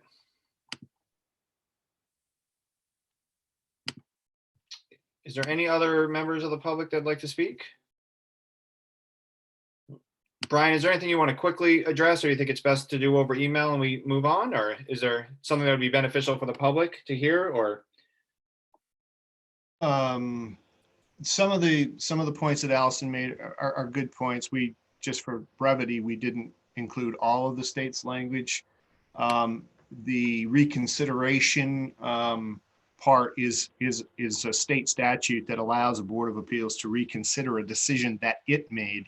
It has nothing to do with whether some other entity made the decision. It's strictly the zoning board's decision. So that, I think that might have been a little bit confusing to the public, but it's rooted in state statute. We've only used that once in the 6 years that I've been here. The other point about moving the authority to to determine relocation, reconstruction, and replacement of structures meeting the setback to the greatest practical extent. Again, yes, she's correct. It does take that to the zoning board. Again, in my 21 years of code enforcement, I have never seen an appeal for that particular issue, but it certainly is a valid point that should one ever want to appeal that, if it was the zoning board that made the decision, it would have to go to Superior Court. Again, in 21 years, never seen it happen. But we tried to move it to the zoning board simply because it was an issue that the planning board seldom saw. I think we've had maybe 3 such things go before the planning board in my 6 years here in Scarborough. So it was more of a nuisance every time it went to the planning board. So we just thought, since the zoning board's usually involved in those kinds of issues anyway, it made more sense to put it in their ball court. But certainly anything can be amended. The disability variance, we already have that provision in our regular zoning ordinance. That's why it's not in the shoreland zoning ordinance. It's under section 4D3 in our chapter 405 regular zoning ordinance. I already have, or any CEO in the town has the ability with certain conditions and standards to grant a disability variance. So we didn't choose to put it in the zoning, the shoreline zoning ordinance, simply because it's already there in our regular zoning. Other than that, some of the other points I'm not sure that I understand, and we can certainly discuss those back and forth. Yep, no, that's fair. I think you've already done more than what's asked at a public hearing, so we appreciate it, and I appreciate you showing up. So if there's any other comments from the audience? Okay, I'm going to close this public hearing. We are now on to order number 20032, public hearing only on the proposed amendment to chapter 313A, the Town of Scarborough Property Tax Assessment Ordinance, section 5, determination of eligibility and amount of eligibility. Jean Marie, I do believe you probably want to speak to this real quick. Yes, I brought this up when the times were rosy, thinking at that point that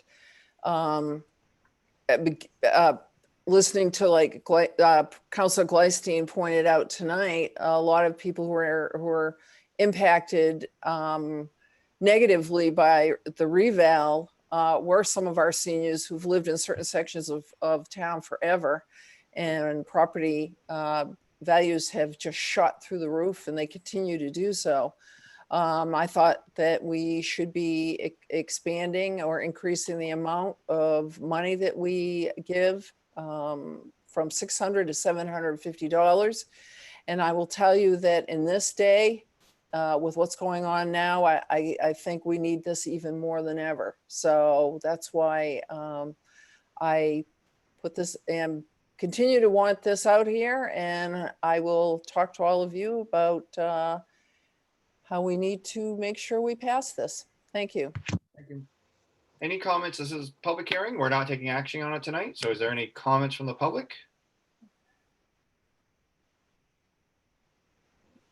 Councilor Gleisteen, your mic's off, but I will, since there's nobody in the public, Councilor Gleisteen? Yeah, I just have a question, or I wouldn't be commenting.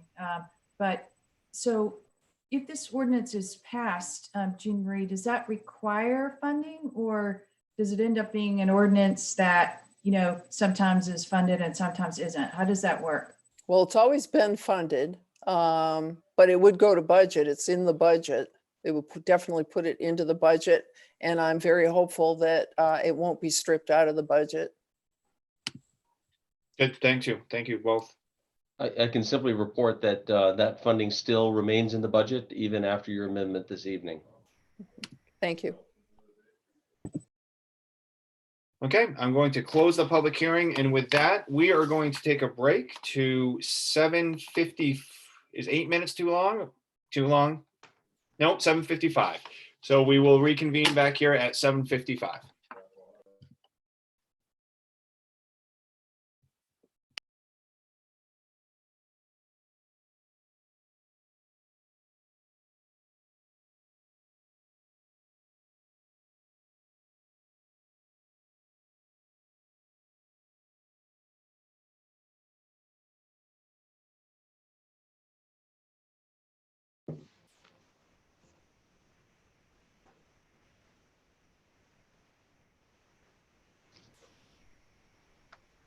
Brian, your mic is still on, just so you know.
Hey, Tony, can you hear me?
Tony, are you there?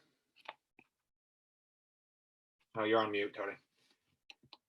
I'm here. Hey, the agenda I have doesn't have the order to go into executive session. Oh, the new one's out on the website. Oh, I must have downloaded an old one. Okay, I'll find it. I can email it. Yeah, you know what, Tony? Can you just shoot me an email? That way it's sitting right there. Yeah. Is that next? Yes. Yep. Executive session? Yeah. No. No, not next. Sorry, Ken. It's after the meeting. It's next as in after the meeting. I was wondering if the meeting was over. I'm sorry. Oh, no. You were hoping? God, it's been a rough week.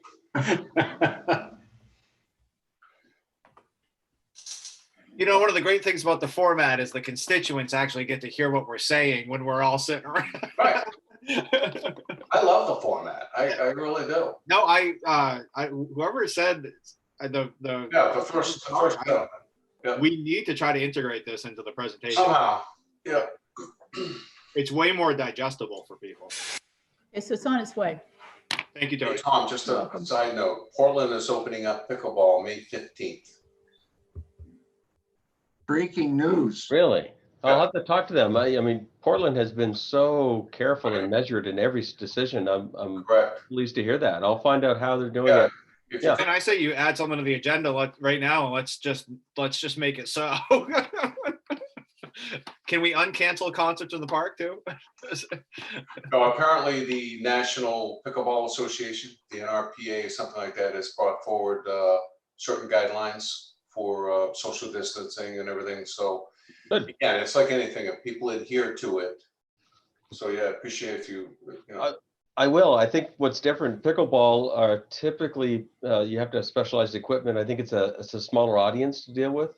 So I'll look up what those guidelines are. Great, thank you. Okay, I think I'm going to call this meeting back to order at this point. It's 7:57.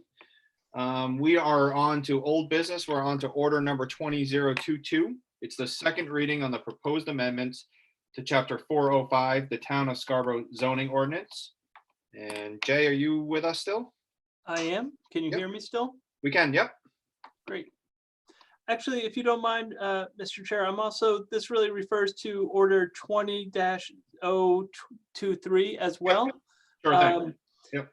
So just by way of quick background, and I know I may mention this at first read, but last year the main legislator amended the state laws pertaining to the recording of plans at the Registry of Deeds.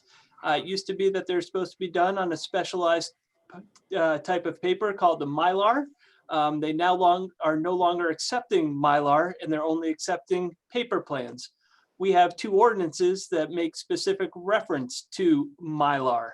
So we are updating our ordinances to be consistent with state law and just requiring paper plans at this point to be signed and recorded.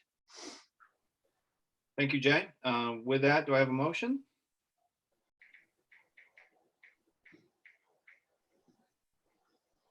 So moved. Second. Does that count as a second when you both do it at the same time? Any discussion? Okay, Tony, you want to take the vote? Counselor Cucci? Yes. Counselor Hayes? Yes. Counselor Glystein?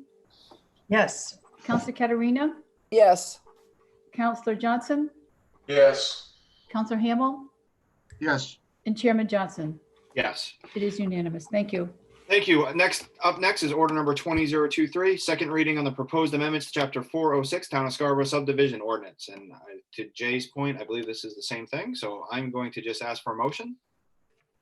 So moved. Second. Discussion? Tony? Counselor Clucci? Yes. Counselor Hayes? Yes. Counselor Glystein? Yes. Counselor Katerina? Yes. Counselor Johnson? Yes. Counselor Hamel? Yes. Chairman Johnson? Yes. It's unanimous. Thank you. Thank you. Okay, order number, now we're on to we're on to new business. Order number 20041. It's an act to authorize the extension of the purchase and sale agreement to August 31st and authorize the town manager to execute any and all documents in the completion of the sale of properties located at 246 US Route 1, map U40 lot 56, and 9 Fairfield Drive, map U40 lot 66, pursuant to order number 17115 that was approved by the town council on November 15th, 2017. So Tom, would you like to lead this up for us? Very much, thank you. We have been under contract for several months, as the order suggests. I'm pleased to report that the buyer has been busy at work. There have been neighborhood meetings they've attended. I've seen a number of their work products, so there does appear to be a level of investment. Unfortunately, as we referenced back on order 20-027, a requirement of the closing, one of them anyway, was the successful changing of the zoning to TVC. With our challenges in meeting, holding public meetings in March, particularly at the planning board level, this matter was kind of stuck at their level for public hearing and advisory comment.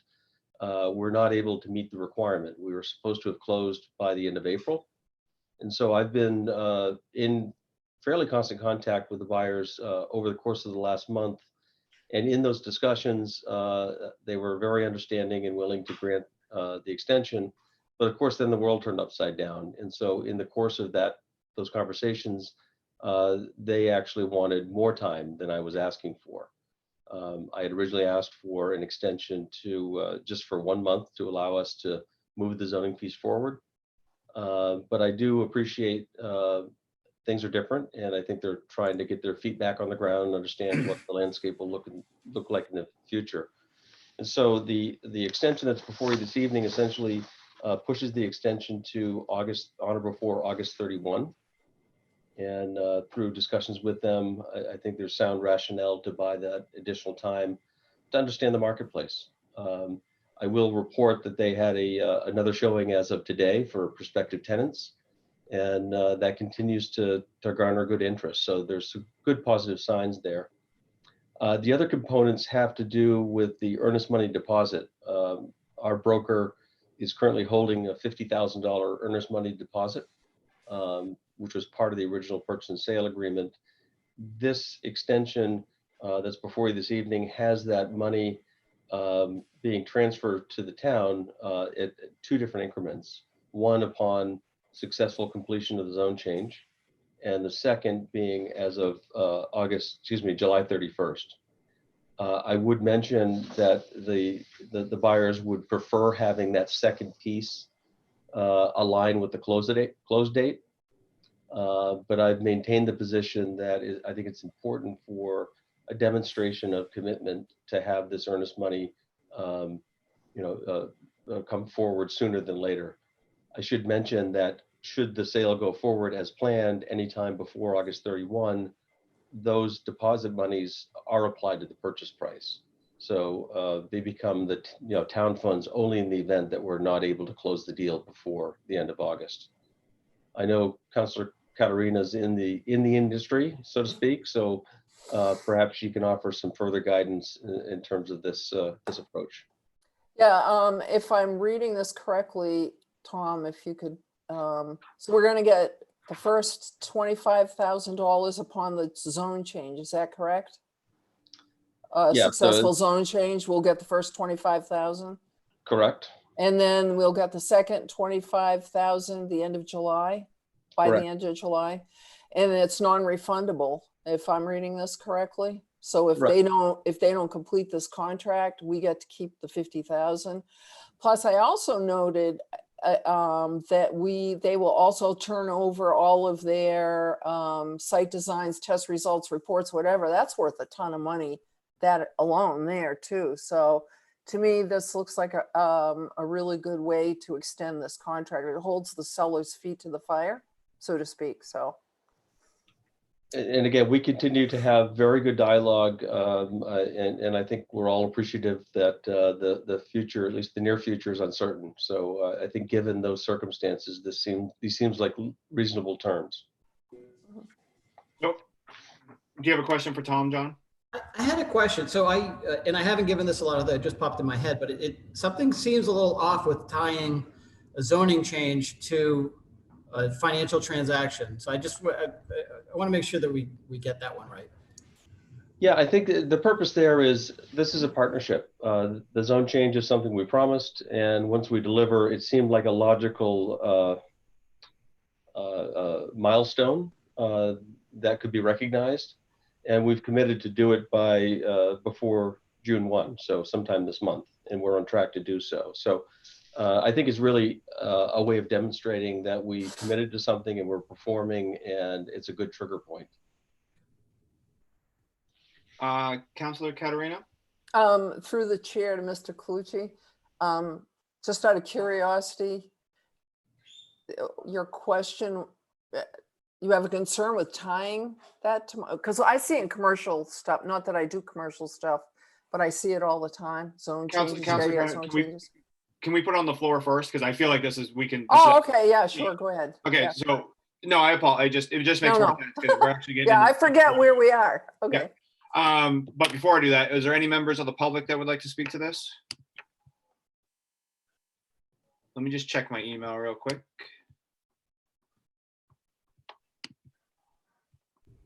Okay. Okay, with that, can I have a motion to put on the floor? So moved. And a second? Oh, sorry, Councilor Gleisteen. I just had a process question. If you have questions for Tom, can yeah, totally. Yeah, ask I'm those okay. in discussion? Is that okay? Yeah. Or- I'm okay with it. So, yeah. All right. Is there a second? Second. Okay, Councilor Caterina and then Councilor Gleisteen. Yeah, I was just gonna ask Mr. Cloutier, if that was why you were asking that. I was just curious. Why was I asking it? Well, it didn't feel right. So we're the body who's going to make the decision on the zoning change. Mhm. And it seems like tying that in exchange for money might be inappropriate. Aside from that, I'm fine with extending the contract and whatnot, but that piece it felt awkward to me. Can I address that? Yeah, sure. Go for it. I mean, I absolutely get what you're saying, because I was feeling that way at one point about this whole thing, but we are in an unusual situation also as the seller and the town. So we have to work in our own best interest. And so that's what we're doing. That's the only way I could explain that. I mean, and if I were the broker, I'd be saying that, you know, I represent you and I need to do what you want me to do as long as it's not illegal. So. Well, the whole deal's contingent on a sale of over $1 million. So it's the same. I mean, it's the same thing, so to speak. But sorry, I'm getting a little too informal. I apologize. Councilor Gleisteen, I believe you had a question. Right. So the tie of the earnest money to the zone change is that, are you saying that's new, Tom? It's a change to the contract? Yes, it is. Okay. And who asked for that change, us or them? I was very consistent throughout all of these discussions that I would like the clarity and to have that earnest money become tangible to the town sooner than later. Okay. And that seemed like a logical milestone. I think I'll probably accept responsibility for tying it to that. And I appreciate the point that it may have a strange appearance, but it was really intended to recognize that that's an important milestone to the buyer. And we just chose to tie it to that. And the second one is, can you say that date again, please? That would be July 31st. Okay. And so have they signed this yet and they're waiting on us, or we do it first and then they sign it? How does that work? They have not signed. I don't have the authorization to sign it, so I suspect they're watching as we speak through YouTube. I expect we'll finalize this document as soon as tomorrow. So does this, if someone else were to express an interest and want to purchase the property, so we're tied up until August 31st if we sign this, is that correct? No, we can technically continue to market the property. We can put backup offers in place if we wish. No, we can accept another offer though. Is that You right? can, but it would be an official backup position. This is primary position. Right. They have complete, they would hold on to this property until August 31st. So if they don't pay the second earnest payment at that point, could the agreement, is it going to stay in place until August 31st if we had someone else interested in the property? Yes, this is the contract. This allows them to close the deal up to August 31st of 2020. So they would have primary position, exclusive position until then to perform. If they don't, we keep the earnest money deposit and go back to market. Start And over. did we counter with a different date, like July 31st or something like that? Because it seems like a little bit of a risk on our part to hold the property, open, for folks. I mean, and then if the sale does follow through August 31st, we've got, more liability. We originally just wanted a month extension. Now I think we're talking a fairly long extension. Did you counter in that process? Of course, there have been probably 6 conversations over the course of the last month. My leading offer in primary interest was to simply get to June 1st, and then the world as we somewhat know it, is happening around us. So yes, I have proposed any number of interim dates, and this is the date that they really insisted on to give them comfort that they can actually execute the project as they envision it, lease up, and ideally have pre-leased tenants in place. Yeah, I guess I'm just kind of, that's if we did originally have a number of offers on the property. So, I'm just wondering, do we want more time to kind of talk to some of those other offers again before we commit ourselves out to August 31st? I mean, that's a pretty long time. I would simply suggest, I've contemplated the options. Although I think there would be interest, I think given the times we're in, the thought of going to market now is equally chilling. I think there's risk associated going that route. At least this, we have a bona fide, very good buyer that's demonstrated interest and ongoing commitment. And I think it makes sense for us to continue down this path. Yeah, no, I wasn't talking about changing that. I was just talking about the longer time frame all the way to August 31, as opposed to, something like July 31. And given also that the neighbors, are, not interested in this development, and it's going to bring a lot more traffic to Route 1. I believe the neighbors quoted 23 units. I thought it was 25, but I think it's a long time. So I guess it's a take it or leave it type offer is what you're saying. You definitely call for a short. You have to trust me in advising you that I have tried every single interim date, and this is the one that we've arrived at, and I believe they'll be in a position to sign it tomorrow. Councilor Hamel? Yeah, I am really not in a position to try to, offer tactical advice to Tom. I think he's, brought this deal, all the way to this point, and we should give him the flexibility he's requesting in order to follow through on that. I'm not going to try to second guess him or suggest we're going to have a lot of other offers right now in this environment. It seems to me whatever's within striking distance, we should try to close on. The issues around the traffic and the other things you've raised, those are kind of under, separate motions and on a parallel path. So I just, I think Tom needs to have the authority to try to get this thing closed. So we'll have a way to pay, help pay for the public safety building. I'd just like to clarify, I wasn't doing what you kind of said to Tom. I was just asking questions. So I just want to clarify that. He hasn't taken it all the way through, and I just want to clarify that I was asking questions. So yeah, no problem. Councilor Calarino? Yeah, I'm going to put on my real estate hat here, just because the questions Betsy's asking are questions that are frequently asked by folks when they're under contract. Anyone can come in at any time and make another offer. Now, these guys are in what Tom referred to correctly as first position. If someone's that interested in the property, they'll come in, they'll make an offer, and they will go under contract. We can negotiate with them separately, put them under contract, but it would be as a backup.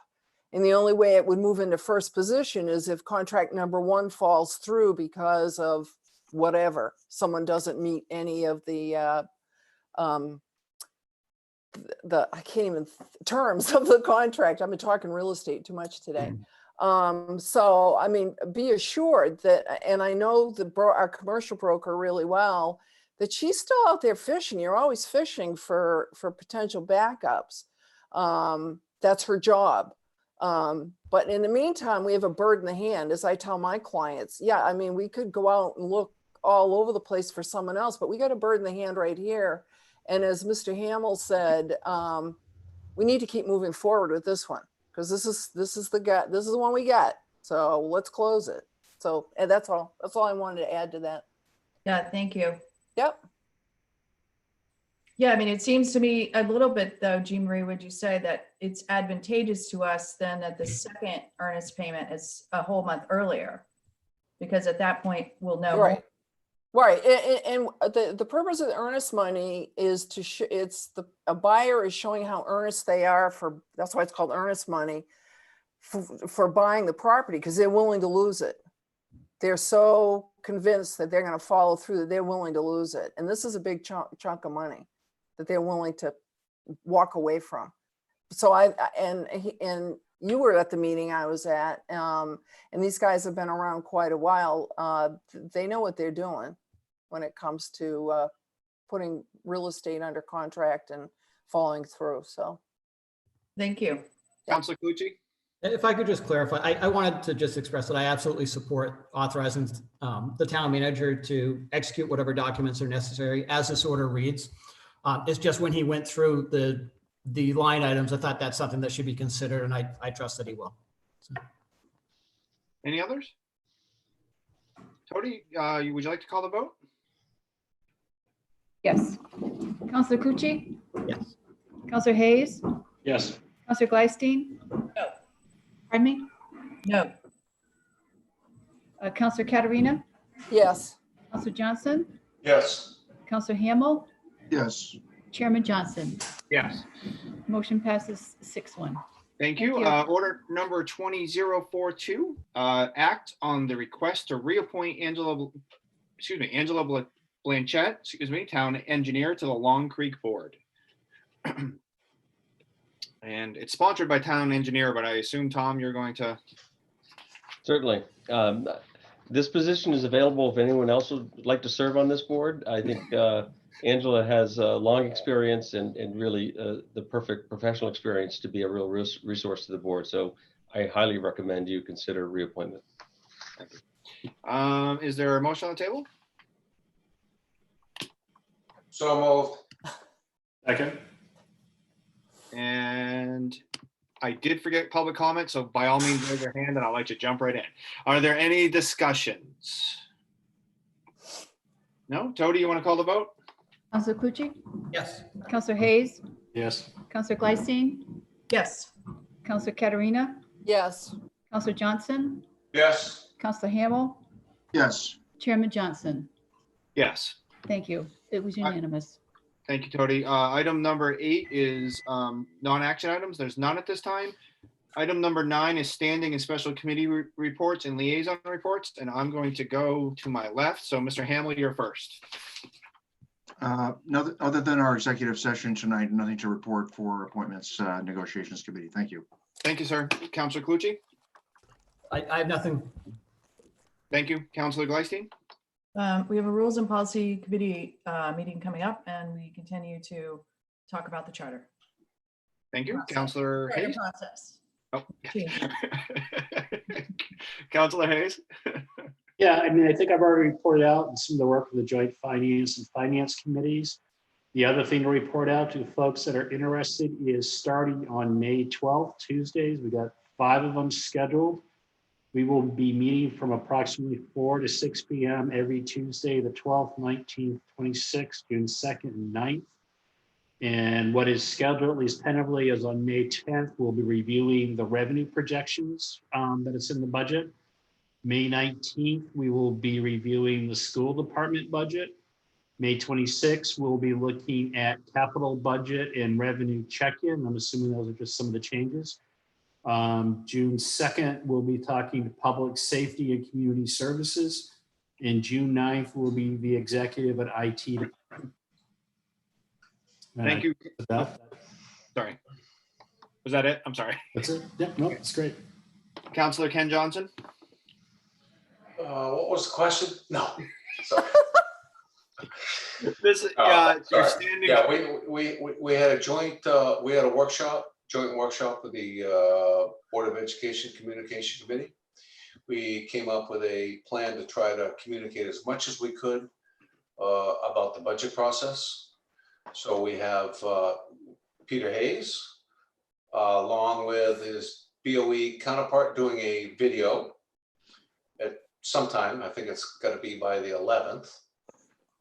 We have a joint in the know and the leader with the BOE, which is a good thing. I think, and our town manager is going to be supply us some information to get into that. I do believe you received an email, each counselor received an email about doing a video on certain budget terms. I know we're all very busy, but please respond, because it would be a shame that if this council doesn't participate. So that and Councilor Gleisning, can you remember, or Clucci, I'm going to call you Councilor Clucci. Can you remember the other item? There's another item. Well, what? So anyway, it was very fruitful, and I, we're again a collaboration trying to. We did launch a challenge that they will all do some budget book terms, and they launched the challenge to the town council that all 7 of us do some budget book videos. So I'm just passing that on. I'm not coordinating it or spearheading it. Right. You work with our intern Kate, but there was a challenge laid down. So I'll let John, did you want to speak in on the other items, or? Yeah, what was the other item? Can you remember, Joan? I think we had 4. I think it was the e-newsletter. Did you mention the e-newsletter? Yeah, the e-newsletter again. I own the e-newsletter for Larissa by the 11th. Again, all budget driven. And by the way, I want to do a shout out. Real appreciation.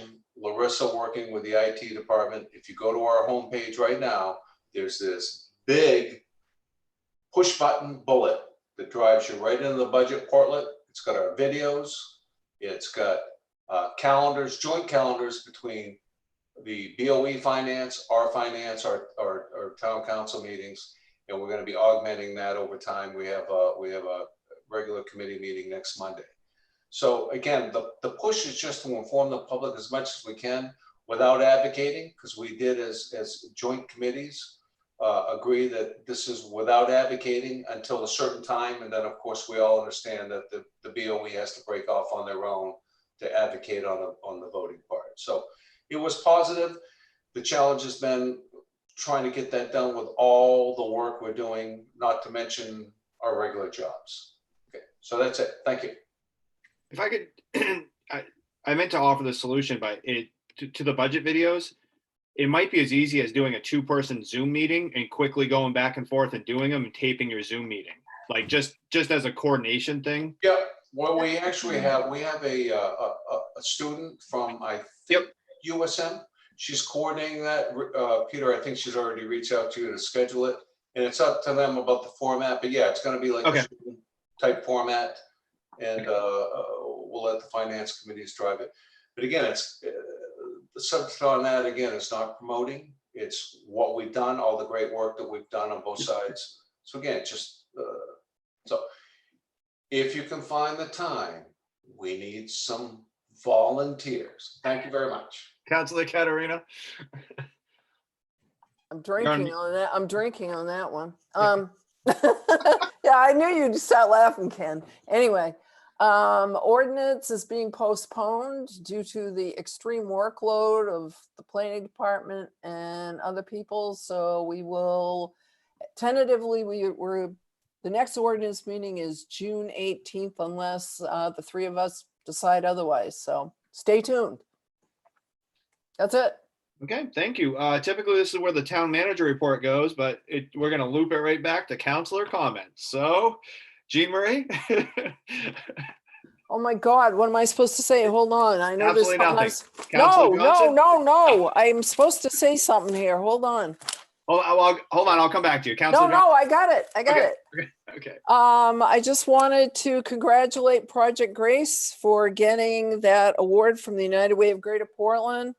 I believe it was $15,000 and it came to Project Grace and the town and the police department here in the town for our help program that we've got for folks. So that's awesome. $15,000 will go to help people in need due to COVID-19 situation. I can tell you for a fact that a gentleman I know will be benefiting from this. He was supposed to go into assisted living situation just before all heck broke loose.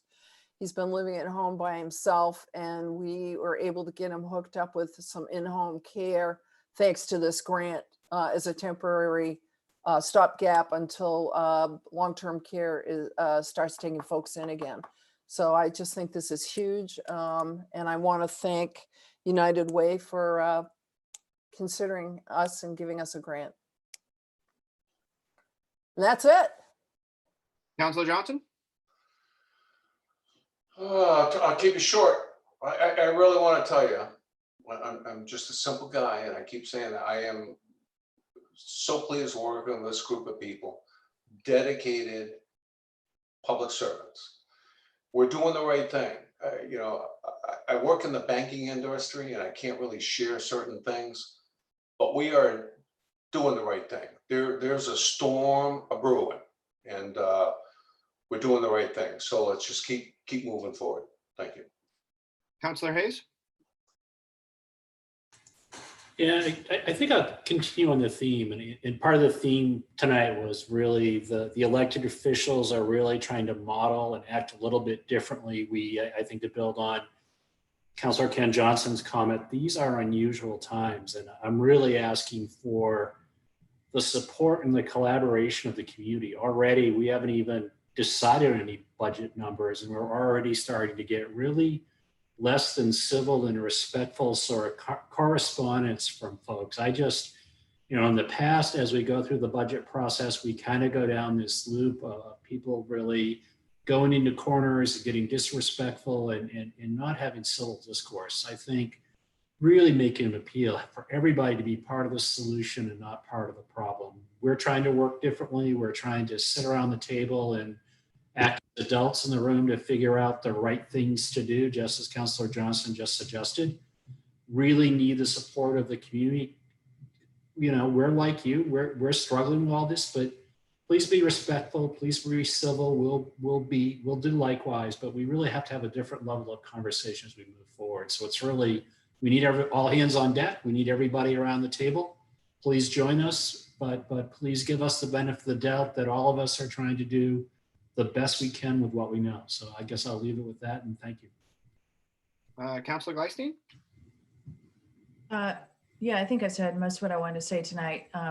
I did want to say, Jean Marie, that Project Grace, you let us know about that via email, and that's just fabulous. It's just such good news. ScarboroughHelps.org is really doing great work. So they also take donations. So, it doesn't just have to be a grant, feel free to donate. I know, we sometimes kind of do this a fair amount, but, I do think people should remember how hard the staff is working, and we do have some furloughs going on, and they are just doing a huge job to even do what they normally do. And now they have a whole lot of extra things to do too. And they're doing it quite well. So, I'd like to really congratulate the staff on that. Thank you. Councilor Clucci? Yeah, I'd just like to add that we all view the world through our own lens, and I appreciated a lot of the emails that came through. And while some of them may have been a little bit different than we're used to receiving, I think it was important for people to show that they're concerned about cuts being made to the budget and showing their support for well-funded schools. That doesn't obviate the fact that there's a fiscal reality to the situation we find ourselves in. But I think it's important that's balanced with some real needs. I actually think as a town, we're in a strong position to weather this storm because we don't get that much of our funding from the state. So there's kind of two sides to that. One, we're not getting as much relief for COVID expenses as some of the other communities that we see. And that's why they're able to go to zero budgets or negative budgets, because there's an offset on the other side that they're getting funded from COVID. So I guess I would encourage everybody to stay engaged and continue to share your thoughts and ideas and help us to think through the decisions that we're going to have to make. Thank you. Councilor Hamel? Yes, great comments, everyone. And I want to thank everybody's flexibility and adaptability during a difficult time. I think we all have fallback styles and ways of getting things done. So I want to, thank everybody for being flexible and to try to, resist the tendency to fall into patterns that we've had in the past. I think Peter described that very well. But I think, we have an opportunity. I think some of the negative comments have actually at the same time said, let's try to be more creative, and I think we're in a situation that is asymmetrical. Things really don't make sense. They're out of balance. So, it's time for us possibly to use asymmetric thinking, and think outside the box. I mean, for example, we kind of get locked into talking about cutting jobs or cutting hours or whatever. Well, what about us trying to do things differently than we've done in the past? Why don't we think about the possibility of things like early retirement offers or items like that? So I think there are a lot of things that we have the capability of doing, and we sure as heck have the candle power to do it. And I think what we've done recently with the ad hoc community center committee is a good example of that. So I just appeal to the folks that are smart out there and have great ideas to help us solve, by coming together and taking some different approaches to some very new problems. Thank you. Thank you, sir. Yeah, I guess I'll just real quick, we are going into executive session after this, and I will be sending everybody here in their email. I'll be sending you a link to a brand new meeting. So just when we log off today, just check your email and another meeting will pop right up. Yeah, I think I'll echo everybody's comments. I do think we've received a lot of email activity, and I think that is healthy. And there's an opportunity to harness that energy to help each other and to help us. I say we take it. I want to personally apologize to most people that emailed today. I'm usually pretty good at getting back to people. Admittedly, I did not. We've had Dawn will attest. It's been a very busy day behind the scenes, just getting this meeting together. Either Dawn or I almost didn't walk out alive of our morning meeting. But I appreciate I always appreciate our conversations. But no, seriously, I think energy is a good thing. So it's just a matter of how we harness it. And if it's there, let's use it, to Peter's point, and let's use it in a positive way. And, we are all ears. I bombard us all you want with suggestions and thoughts. And I know it's not easy to read a budget book online and come up with a brilliant idea. But we're just as equipped and as you are, if not less so. I mean, there's a ton of brain power in this town. So we're always willing, keep an eye on it, watch it, talk to us, understand it's super fluid. Like I said before, tier 4, the look of tier 4 might change. The look of what we're doing might change. There's all sorts of things. This situation is so fluid. We're not in absolute land here. And whenever we start reacting like we're in absolute land, we get counterproductive. So we just got to keep moving towards our moving target. So that's what I'd leave us with. Typically I'd adjourn the meeting, but I believe I'm going to adjourn it after executive session. Tony, is that correct? Or is it different because we're virtual now? Do we have a rule that I can adjourn it, or? Make a motion. She's on mute. Sorry. You'll make a motion to move to executive session, not to return. Oh, that's right. I forgot. I don't have it on my copy of the agenda. Thank you for it. Emailed it. To you. Yep. Let me. Here we go. I forgot. Okay, order number 20043, act on the request for an executive session pursuant to Title I MRSA 4056D, labor negotiations with the Scarborough Professional Fire Association, IAFF, local 3894, not to return to public session. So moved. Second. And would you like to call the vote, Cody? Counselor Clucci, Yes. Counselor Hayes, Yes. Counselor Gleisteen, Yes. Counselor Katerina, Yes. Counselor Johnson, Yes. Counselor Hamel, Yes. Chairman Johnson. Yes, The vote's unanimous. Thank you. thank you. Paul, could you include, I'm sorry, could you include Liam, Larissa, and myself? Yep, absolutely. Give Thank me, everybody take 2 minutes. There'll be a link sitting in your inbox when you come back. Did you say 10 minutes? 3 minutes. 3 minutes. We want, we Good try. Let's take Good 5. We'll do 8:40.